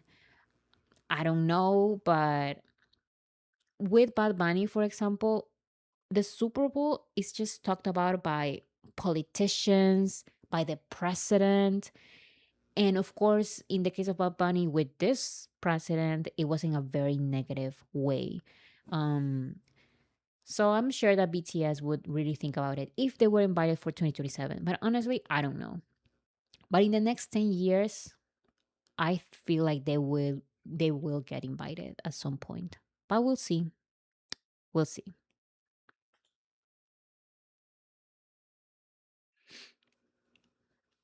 Mm. Oh, RM talks about the Super Bowl. Maybe if the time goes by and the thoughts in the people change, if there's a chance, we definitely want to someday. This is exactly what I mentioned. So I don't know. I don't know if 2027, honestly, I don't see it 2027. But like Namjoon is saying, if time goes by, if the thoughts of people change, if there's a chance, they would like to do it. So we'll see. Namjoon says Jungkook almost performed at the Super Bowl. Now this, you know what? Even lost opportunities may be a blessing in disguise. Namjoon said it didn't work out because he, Jungkook, went to the military. Officially, unofficially, I think it's the best event and show stage in the world. So Jungkook was supposed to perform at the Super Bowl. He was invited by Usher, and Usher did confirm this. Um, but you know what? With things happening lately, I'm kind of glad that I would have loved to see Jungkook perform at the Super Bowl, but with everything after, maybe it's for the better. Next. With Arirang, BTS wanted to reclaim some of their old sound, albeit in a more mature form. RM says the album is a new start, but I think we unconsciously came back to what to when we started. All those really turned up energy. I want to show something to the world type of energy. And the interviewer really showed them that this album feels like the beginning as well. Mm, BTS pushed to reprioritize Korean lyrics on their new album. Please was recorded in English, but BTS insisted on rewriting it almost entirely in Korean. Interesting. Um, Jin also mentioned that he's a little bummed he didn't get to write any music for the new BTS album. I'm a little bummed, but there's more to life than just the present. There's the future. Plus, if I had been greedy and pushed the whole session so I could add my own songs, this interview would be happening months from now. Wouldn't the fans be too bored during that time? I would have waited another year for BTS. I'm glad that we have the album now, but I don't think waiting would have been a problem. What I do see though is that some people think that, oh, like this is this is the end of BTS again. They just can't stop thinking about it, right? They can't stop thinking about the end or wishing for the end, saying no, this is BTS's last album, this is BTS's last tour. BTS is literally saying the opposite. And Jin is saying this is not the last BTS album ever, you know? So there's more to come, and he will definitely write songs for future BTS albums. So I'm ready for that. Also, we've seen a lot of BTS of Jin's style in this new album. Even though he didn't write any songs, I still feel Jin's presence and inspiration. So Suga and Jimin talk about how BTS picked the songs for their new album. Um, what will happen to those songs we wrote? Oh, this is about the 100 songs that they rejected. We will use them among ourselves rather than give them away. So I'm excited to see which songs for their future projects were actually candidates for Arirang. They will release them. It's just that not right now, but they will release them later. So we will wait for those. BTS talk about the balance between the rapping and singing on Arirang. Um, I also believe our current selves are influenced by a lot of things like our childhoods, our roots, and music we've heard in the past. So the interviewer actually points out another great thing, that this album feels more balanced. We cannot deny this, guys. Like the singers have been more present in the songs during 20 since 2018, probably 2017 to 2020.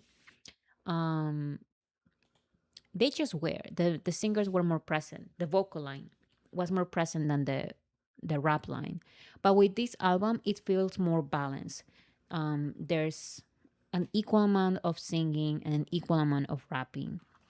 Even in the division of the album, I feel like the first half of the album is more rap focused, the second half is more vocal focused, but at the end of the day, all of the members are part of the entire album. So that is great. In the middle of BTS Rolling Stone cover story, V gets a runny nose. 그 맨 처음 곡 작업을 할 때 키워드를 잠깐만. 콧물 나왔. Oh no. 여기 이렇게 나와 있었어. 땡큐. 일단은 2.0가 왜 웃지? I love that Taeyeon just has the tissue on his nose and he continues talking, and then he's like, why is everyone laughing? Actually, I watched this other clip first, this one. 일단 2.0가 호비어 So I was like, why is he wearing a tissue in his nose? And then I saw the full interview and I saw that, okay, it was because he got a runny nose. Taeyeon. I love though that they didn't stop the recording of the interview. He just put on the tissue and continue.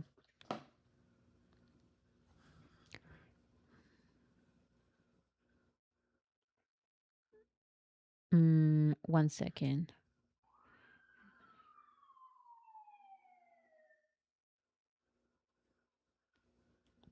Okay.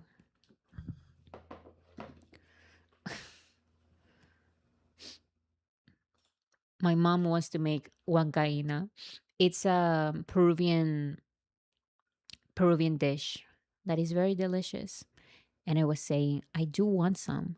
Please wait for me. Okay, they're waiting for me. Don't finish the huancaína, please. I need it. It's like potato with a cream, like yellow cream. It's delicious.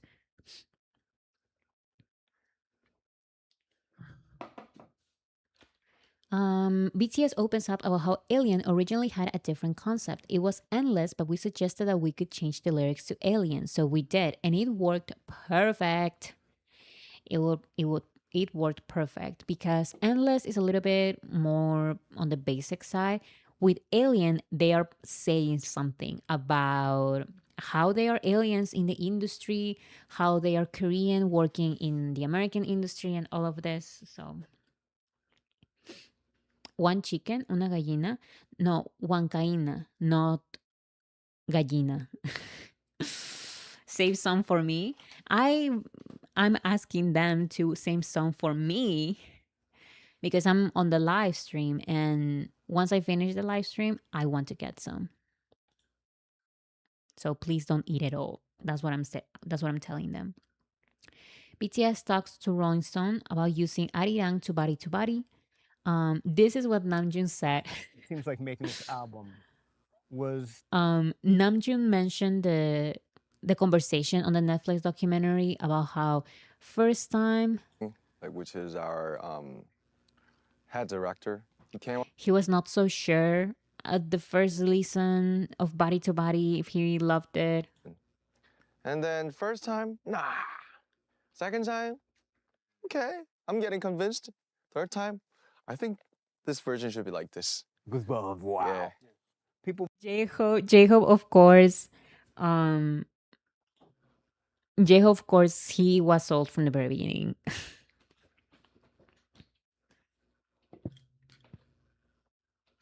RM talks about how BTS's Fire came about. It was the most used words out of the whole session. When somebody likes a beat or a word or an outfit, is that's fire, that's fire, that's fire. They had to change the spelling a little bit, instead of fire, fire, because please no more of the same names like Run and the confusion with Run BTS, and all of that. There's a sound that is really annoying me. Anyways, during the session for BTS's Arirang, Jungkook blew everyone away with his uncanny facility for singing in what sounds like perfect English. He said, I think my ear is good for that kind of thing, but at the end of the day, it's a foreign language for me. I don't want native speakers to hear me speak their language and find it uncomfortable or dislike it or in any way. So I worked very hard on it. Jungkook has perfect pronunciation. I mean, I feel like there's a reason why he was the one to make an entire solo album in English. It just works with him. I don't know what it is. It just Jungkook is very good with pronunciation with foreign languages, I think.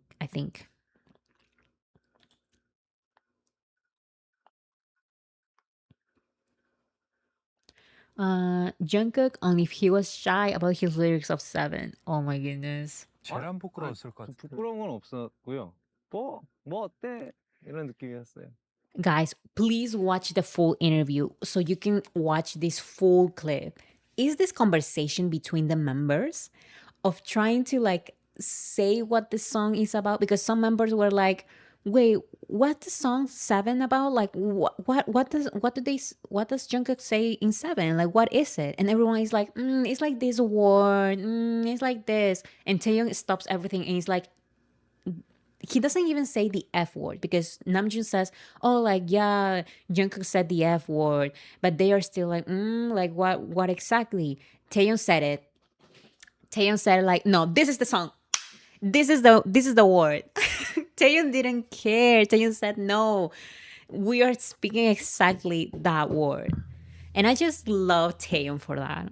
I love Taeyong for that. I love that entire dynamic, that entire conversation because everyone is like, don't say it specifically. Taeyong had no filter. Taeyong had no filter. He just said it. And apparently, Namjoon told executives to let Jungkook get explicit on Seven. I wanted to ask what you all thought the first time you heard this is the youngest of the band. If you Well, 컸다. 거기 어떤 가사가 있어? 그냥 뭐 일주일 내내 Monday, Tuesday. 널 사랑할 거야? those are not the lyrics, Jungkook. Guys, do watch the entire thing. But here's Namjoon. So it was F word before love, and a label wanted to change it to love. It was originally F word, but I told the label, please don't change. Like, why not? He's all grown up. He can sing. Oh. He can sing an 아, F word. 러비 올라시나 you right이다. Oh, 그러니까. I don't know why I thought that this was cute. I thought this was cute while they were talking about the F word in Seven. Bora, when the album dropped, I was telling you how One More Night is getting less talked about as it's one of my favorite songs and was remaining underrated. And now the boys are performing every song but One More Night. Oh my goodness, SK. I know. No, but it's going to happen though. It's going to happen. We just need to insist. It's going to happen. Justice for One More Night. Justice for One More Night. It's going to happen. I have faith. V tells Rolling Stone that he will make a poppier solo album one day, even that is the style of music I love, one that I work to pursue. I don't know when that would be, but someday. It's a genre that I have to and would love to try. Loved R&B Taeyeon. I am ready for pop solo album Taeyeon. I'm excited. Taeyong is great in pop music as well. It's just that solo, he has always done R&B. Even while in BTS, the solo songs part of BTS, Taeyong has always done R&B and neo soul and those genres. But I'm excited to see pop by Taeyong as well. Hopefully he goes to K-pop music shows or like this type of performances. So that would be fun. Oh, here are some extras. BTS collaborators tell Rolling Stone that J-Hope would shock the room when he shifted from his cheery everyday persona to his ferocious rapping. One collaborator comparing him to DMX. That is hilarious. But I can totally see it because J-Hope is this energetic person, happy person, but when he is working, he is working. He goes all out on his rapping, he focuses on his dancing. So we know this. But it's funny that the producers working part of the LA camp, song camp, they noticed this as well. Also, I have not talked about this, but I'm going to mention it very quickly. I have not talked about this in depth because I'm thinking of making it a video. I've noticed that in multiple interviews, when people ask BTS about the song camp, and not just ask BTS, but ask the producers part of the song camp, they say, what has BTS learned from these American producers? It's always this narrative. But BTS, or more so the producers, say, BTS, sure, like maybe they've learned something from us, but we have learned more from them that they have learned from us. BTS are experts. BTS are music experts. They know so much of what they want. Even one producer said, I had this amazing idea for this group, and usually he didn't say it exactly, but I know what he's talking about. He's saying that usually he would make music for K-pop groups, K-pop artists, and they would just accept it because it's made by him. So they just accept it. They just accept whatever. But he prepared this song for BTS, and BTS said no, because BTS knows what they want. BTS knows their style, and just because you're a big name doesn't mean that we're accepting whatever you make. BTS have strong opinions about their music, and they are experts, and these producers with a lot of trajectory were surprised by BTS's expertise and demands and asks and knowledge about their own music and genres in general and instruments and all of that. So I was thinking of making that a video. It's just that that would take me a while because I'm working right now on 2 videos. So maybe in the future. Maybe in the future. But yeah, I've noticed that a lot of interviewers ask these producers about what BTS learned from them. And these producers are like, what are you talking about? It's them. Like they don't need to learn much from us.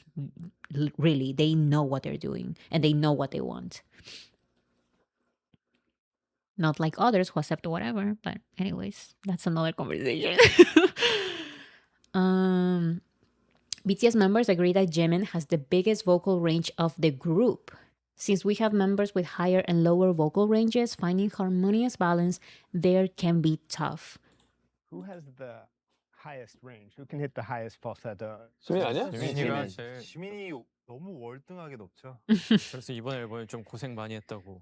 우리 팀의 영원한 약간 숙제 같은 거죠. 또 음역대가 있는 친구들이 있고 또 낮은 친구들이 있고 이런 것들을 어떻게 조화롭게 만들어내냐가 사실 BTS 곡을 만드는 데 있어 굉장히 좀 해결을 해야 되는 부분들이 있고 그런 것들을 잘 해결했기 때문에 또 좋은 곡들이 많이 탄생이 됐고. 저는 그래도 낮은 쪽인데 And also, while they're talking about Jimin has the highest range, like the highest notes, and Taeyeon he's on the lower end.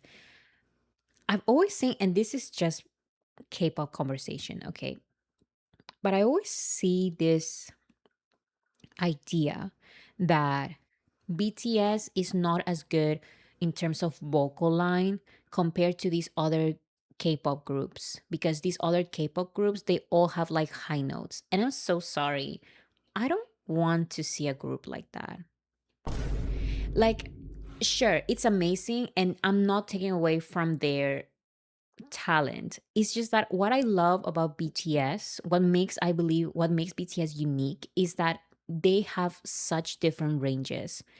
If they all sing like head voice super loud, I know there's one specific label that has this style of singing. And I'm so sorry, it's not just one group, it's multiple groups from this same label. And they're all like, no, like these are the best vocal lines. And it's like, but it's all the same. Like, what about versatility? Like, I want a voice like Taeyeon. I want a high voice, more like head voice like Jin. But I also want like the falsettos like Jimin, and I also want the pop voice like Jungkook. That's what I love about BTS. Imagine like 7 members all singing like Jin. I don't want that. Like that would be boring. But once again, that's not taking away from the talent. It's just a criticism that I have for the ones who create, for the executives who create these groups, all with the same style of vocals. Sometimes even these singers don't have this style, but they are forced this style. Why? What I love about BTS is that they didn't force this style, this classical style on Taeyeon, for example. Taeyeon sings low and he's going to sing low and it sounds beautiful, and that's what we love seeing. That's what we love hearing. And exactly, talent is not just high notes. Especially in a vocal group, I need some range. That's the fun about BTS being 7 members. I don't want the 7 of them to sound the same.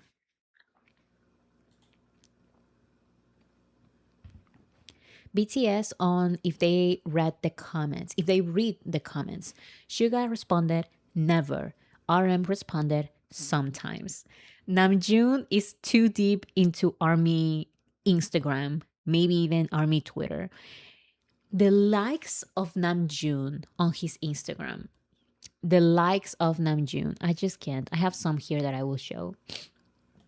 Oh my goodness. Okay, so wait 1 second. My sister left her chair over there. Okay, so there's a lot from, it's not a lot, but I just don't want to run out of time.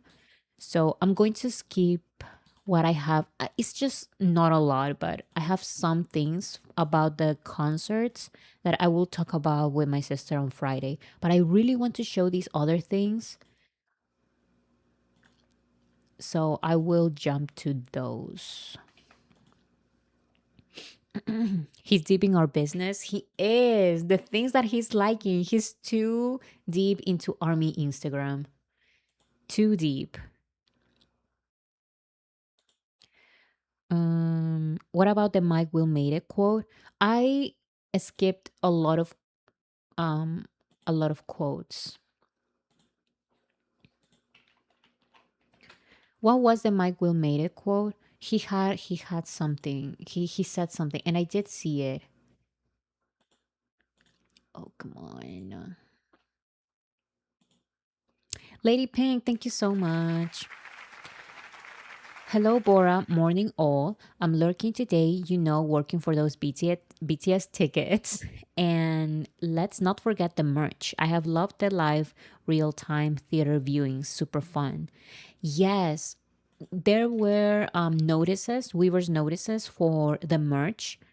So, yeah, if you're interested in buying all of that, I really recommend that you guys pay attention to that.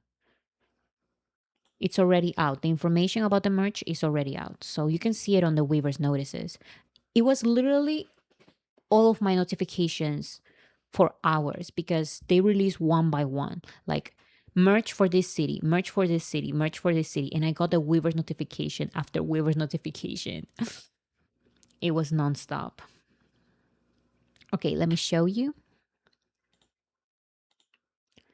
Day 2, day 3. I will do those later. Guys, RM demanded for the release of Stop the Rain. I really recommend you guys watch this full clip. This is Tablo. Of course, he collaborated with Namjoon in Stop the Rain. He made a YouTube video talking about collaborations, K-pop collaborations, and he mentioned Stop the Rain. So apparently what he says is that he didn't want to seem like he was taking advantage of BTS being on the news. The problem with this is that BTS is on the news all the time. While they were in the military, Tablo was waiting for a moment when BTS was not on the news because he didn't want to take advantage of BTS being on the news. The problem was that they were taking they were on the news all the time. So year went by, and Namjoon contacted him and said, and told him, Tablo, like, I'm going to be out of the military soon, and the song is still not out.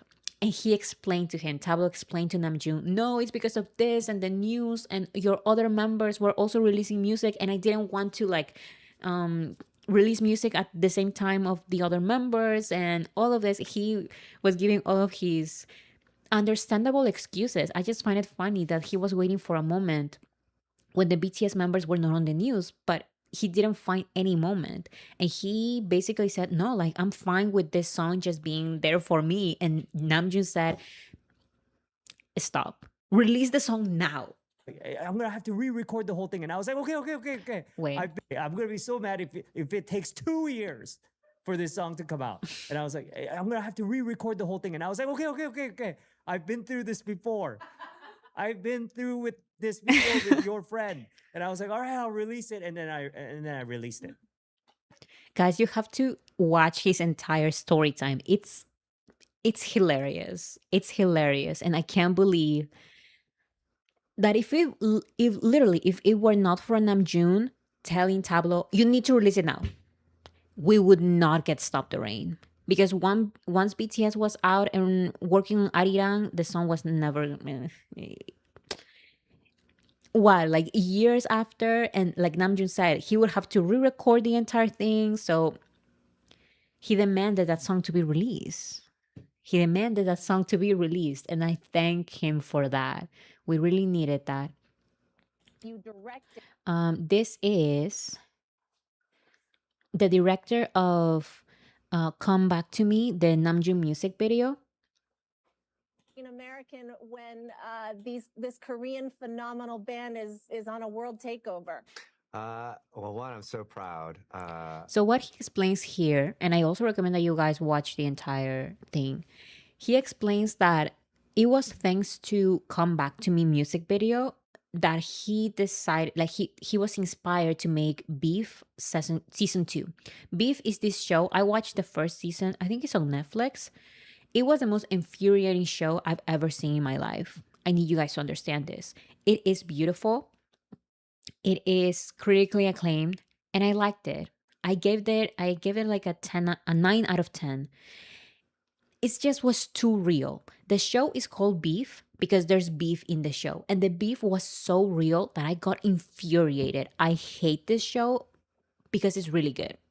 But yeah, he was inspired to create season 2 thanks to Come Back to Me music video, and I absolutely love that. I recommend that you guys watch it.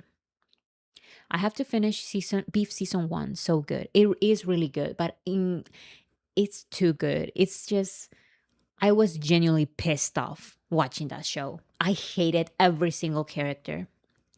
My sister can let you know. I watched this show with my sister. I was just pissed off watching that show. Anyways.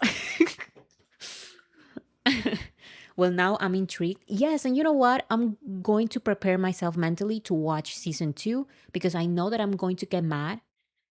And it's inspired by Come Back to Me. And it's the first season as well is full entire Asian cast. So yeah, let's see what season 2 is all about. What show is called Beef? Beef. Also, do you guys remember Big Ocean? Big Ocean is this K-pop group. They are like, what's the correct word? Like hearing impaired? Is that how you say that? But yeah, they were like hearing aids, and they were part of a school that Namjoon donated money to. So this school's music program was in part because of Namjoon's donations, and the members are so in love with Namjoon, of course, because of this. Because one of these members actually mentioned that I am in K-pop because of Namjoon. Apparently, they have a VCR, and they still was. Look at this. They are recreating the moment when they met Namjoon. They recreated the moment when they met Namjoon. Here it is. They made like one person pretend to be Namjoon, and they put like an RM sticker on his face. They recreated the entire thing for their VCR. Isn't that so cute? The K-pop group is called Big Ocean.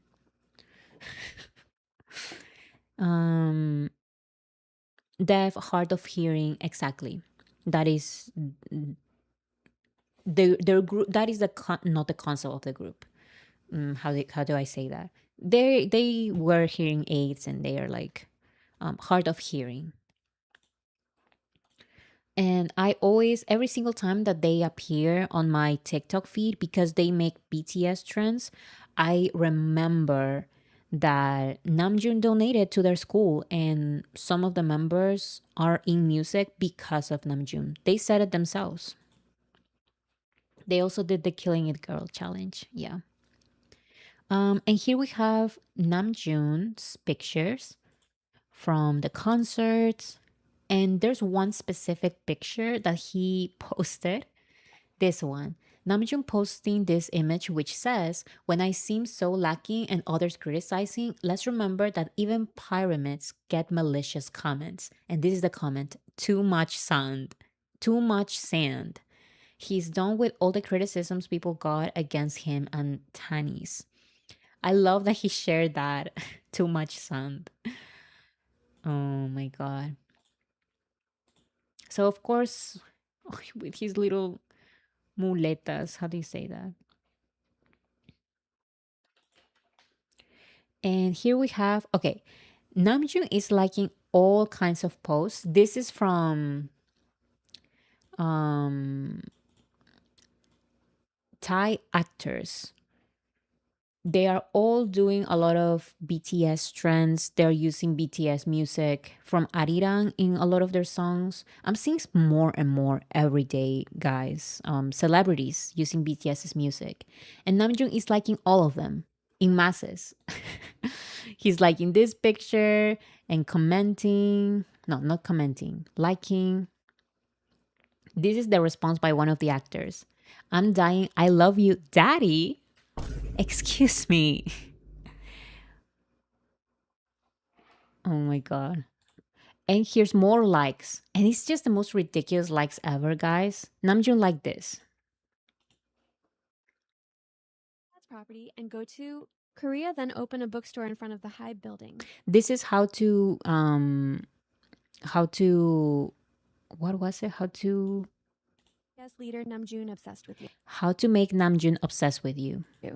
First, sell your dad's property and go to Korea, then open a bookstore in front of the Hybe building. Stay in the bookstore day and night and keep reading books, and then Namjoon comes to purchase a book, just ignore him, and when he calls you 2 to 3 times, then slowly look at him and ask gently, "Sorry, sir, I was busy in my book. What do you want?" He should not get any idea that you're following the army hack. Then he'll say, "I don't want anything, I want you." I can't. I can't.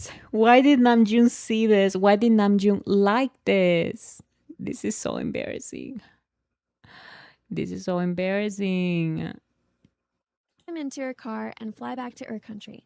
And about your dad's property? Come on, Namjoon is rich enough to buy you a 1,000th property. I can't. Look at this. How Namjoon was moving and then Tae stealing his chair. This is from the Netflix show when Taeyeon stole Namjoon's chair and Namjoon responded, "Clock it." Namjoon, take his phone away.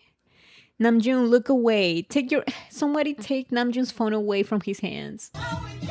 This one says, I don't have an army bomb, but I do have a pot.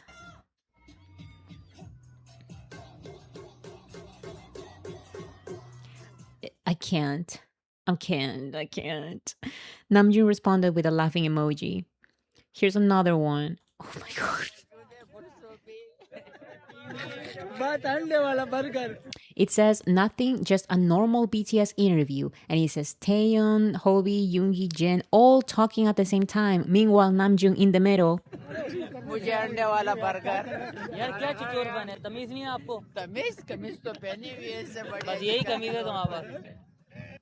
I can't. And there's more. There's more. Oh, I think it says, I think her bias is J-Hope.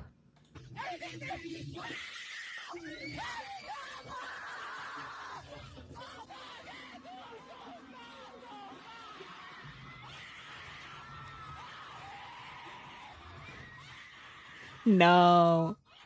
No. Namjoon.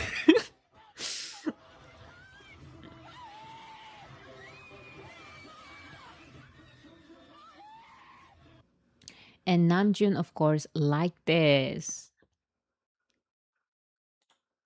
This is a humiliation ritual. Namjoon commented, "Sorry" on this reel. He called the reel audio song of the year. Kim Namjoon, Kim Seokjin, Minhyunki, Jang-ho-sok, Park Jin-min, Kim Se-hyun, Choi Choi-kun, Kim Namjoon. Stop. I don't want to listen to it again. Why? And Namjoon commented song of the year. Namjoon commented song of the year.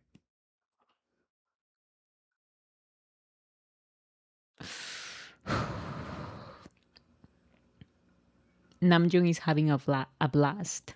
What is your name? My name is Jungkook. Just speak yourself.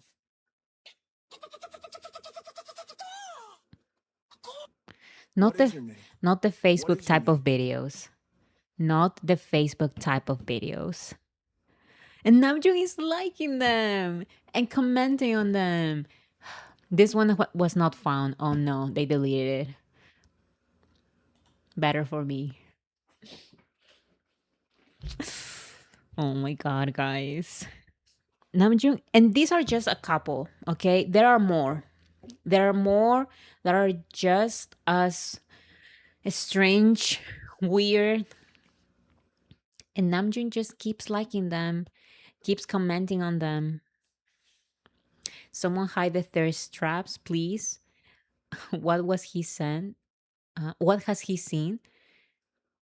I saw. Oh, I think this one was eliminated. Guys, he has seen everything. There was one Instagram reel that showed Namjoon, like, I think in one concert with his tank top and like super sexy and everything. And he liked it. He liked and he saw it all. I know he saw it all. I know he saw the comments of armies thirsting for Namjoon. So it's over for everyone. It was nice seeing you all. It was nice meeting you. We were all found. It's over. It's over for us. Here's Yoongi and his apparently new origin for his name, saying that, oh, it's based on Sugar Ray Leonard. He responded on Instagram, or his team, I don't know. BTS's Suga reveals Suga stage name inspired by boxing legend. Sugar Ray Leonard responded, I'm grateful to know that sugar could inspire someone across the world in a completely different craft. At the end of the day, it's not just a name, it's about the work, the dedication, and the love for what you do. Respect to Suga for carrying that forward. You know what? Why not? Why not? Sure. Why not? Here we have J-Hope. He shared this picture on Instagram stories and wrote, thank you, Dren. This is because it's a gift by Jen from Fred, I'm pretty sure. The necklace, Fred. So he shared that, and he shared these pictures. No, he didn't share these pictures. He is going to be on the cover of Squire magazine. Isn't that exciting? They already released, first they released this video without saying who it was, asking like, oh, who it is. Come on, look at this. That is J-Hope. Those are his shoes. Of course it was going to be J-Hope. We knew this from the very beginning. Key20613, thank you so much. Kit you. Do you remember when Namjoon shared a screenshot of the stories he found on the old BTS game app? I think they were like fanfics. This feels the same. Oh my god, yes. I remember he shared those. I totally forgot about that, but you are right. He's deep in army culture. He is. Namjoon is looking at everything. When he was on Twitter, he will respond to armies tweets, and now that he is on, that the members are on Instagram, they're seeing all of our jokes, our memes, our videos, our reels, our everything. It's embarrassing. Here's Namjoon. Now I'm talking about Namjoon. Here's J-Hope's on the cover of Squire magazine. He looks beautiful.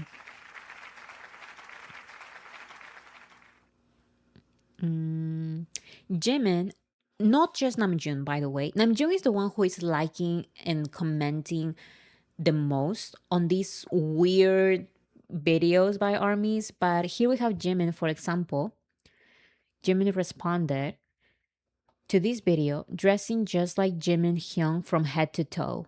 And Jimin responded, I think you won. And I can totally see it. The outfit is very similar to Jimin's from the Netflix show. So he responded to that.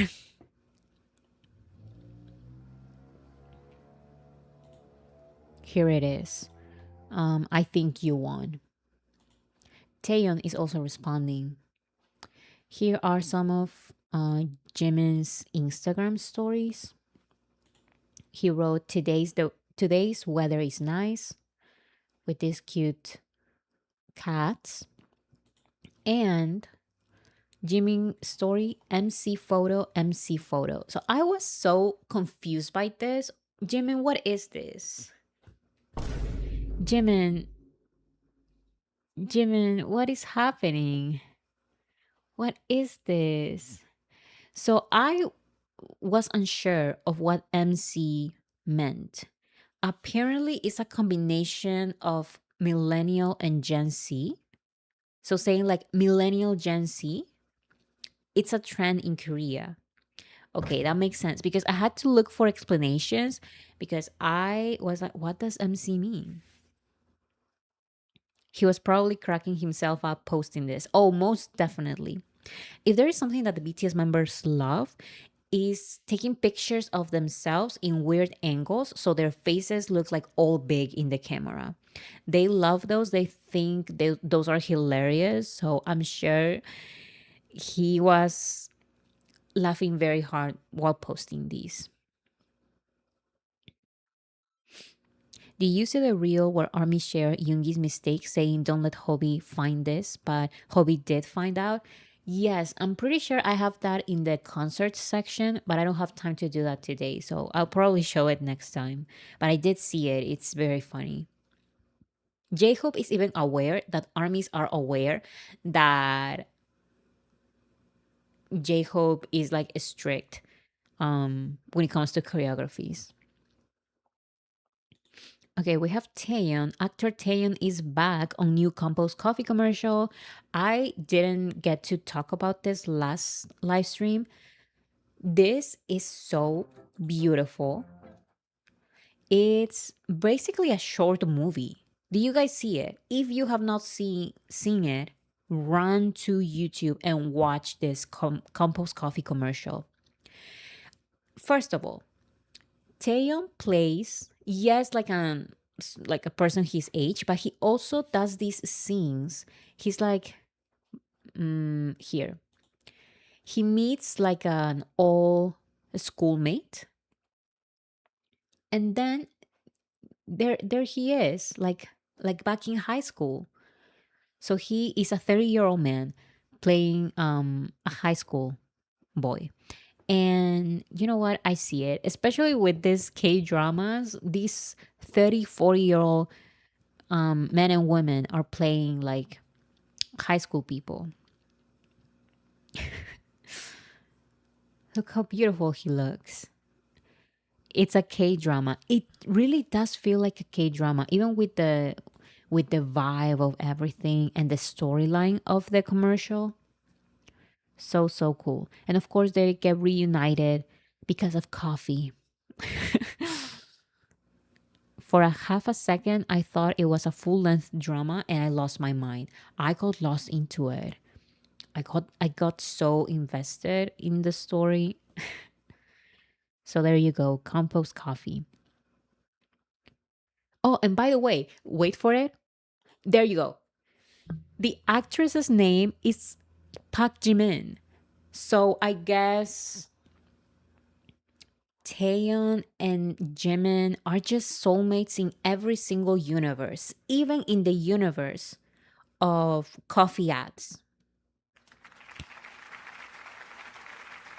Taeyeon and Jimin are even soulmates in the universe of Compost Coffee.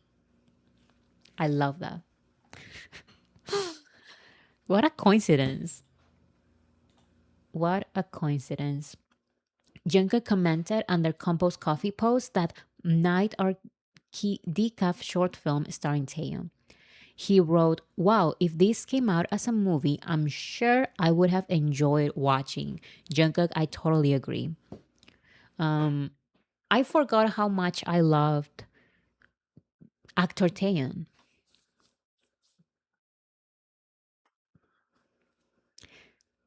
I think my mic is getting all the sounds. I used to have like a filter setting where it would just listen to what I'm talking into the mic. But now when I do this, when I scratch my face, for example, you can hear that. And before, there will be no sound for that. I have to figure it out again. It's because I had to reset the stupid microphone. Anyways. And he didn't D-word in this. Luisa. Yeah, he didn't die on this one. So I'm happy. He did record a TikTok dancing to 2.0. Wait. On his school uniform. And I thought that was so cute that we got it. Here's some behind the scenes that he posted on Instagram with the high school students. None of these are high school students. Come on. Yeah, right. Father and son, he reposted this one. Beautiful. Tay commented on this reel. Just keep swimming from the movie. Just keep swimming, just keep swimming, swimming, swimming. I made this joke with my sister the other, like when Swim was announced as a lead single, and you were all in the comments in the chat like, what are you doing? Like, what? Like, question mark, question mark. Like, this is so weird. Excuse me, Taeyong is laughing at my joke, at my exact same joke. So, jokes on you. He commented, just keep swimming, just keep swimming. So he gets it. Just keep swimming, just keep swimming, just keep swimming, swimming, swimming. What do we do? Oh, that's so cute. I love that movie.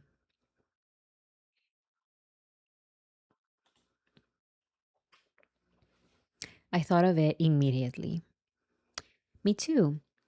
Okay, so just very quickly, since this is the last slide, wait here.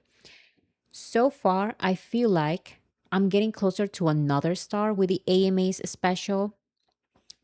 BTS is in the city the days and they are free the day the AMAs are going to happen. Now, are they performing? Come on, come on. These are the AMAs. This is BTS comeback. I don't know, but I have it right there in my prediction board, in my prediction bingo. AMAs is special.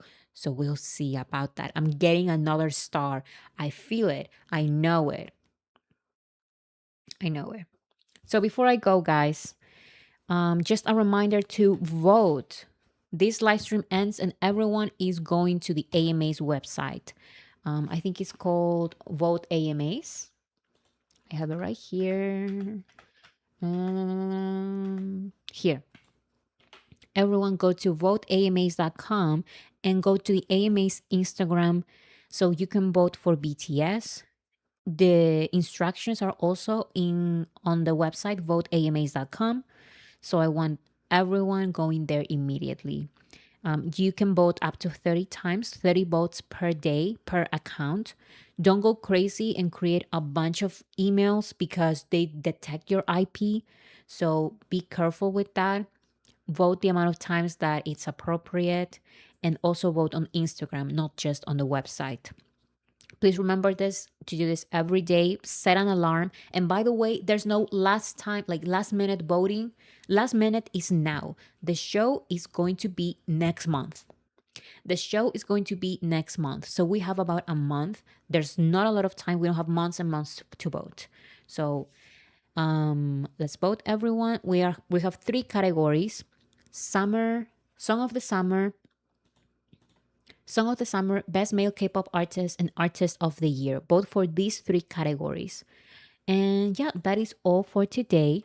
Thank you so much for joining me. There's a new free video on my Patreon. Link is in the description. It's a reaction to the Hooligan music video. So yeah, thank you so much for all the support, and I will see you on Friday. Bye, everyone. Where's my music? Here.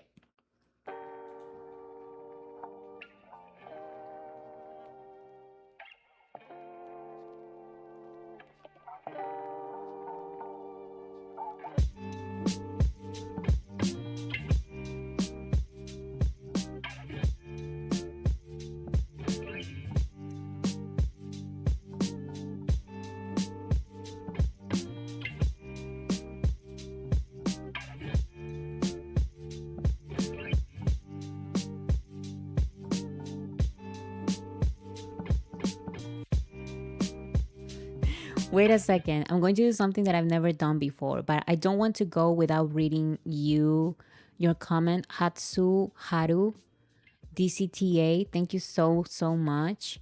Recién me di cuenta recién me di cuenta que dije que mi presentación favorita de MMAs de BTS era el de 1999 en lugar de 2019. No. Listen, of course, BTS did not exist in 1999. It's hilarious that you wrote that your favorite performance was the MMA's 1999 instead of 2019. That is hilarious. But that is an amazing performance. So thank you so much for your comment. I've never came back after the end video was out. So I came back for you, girl. Thank you so much. I will see you on Friday.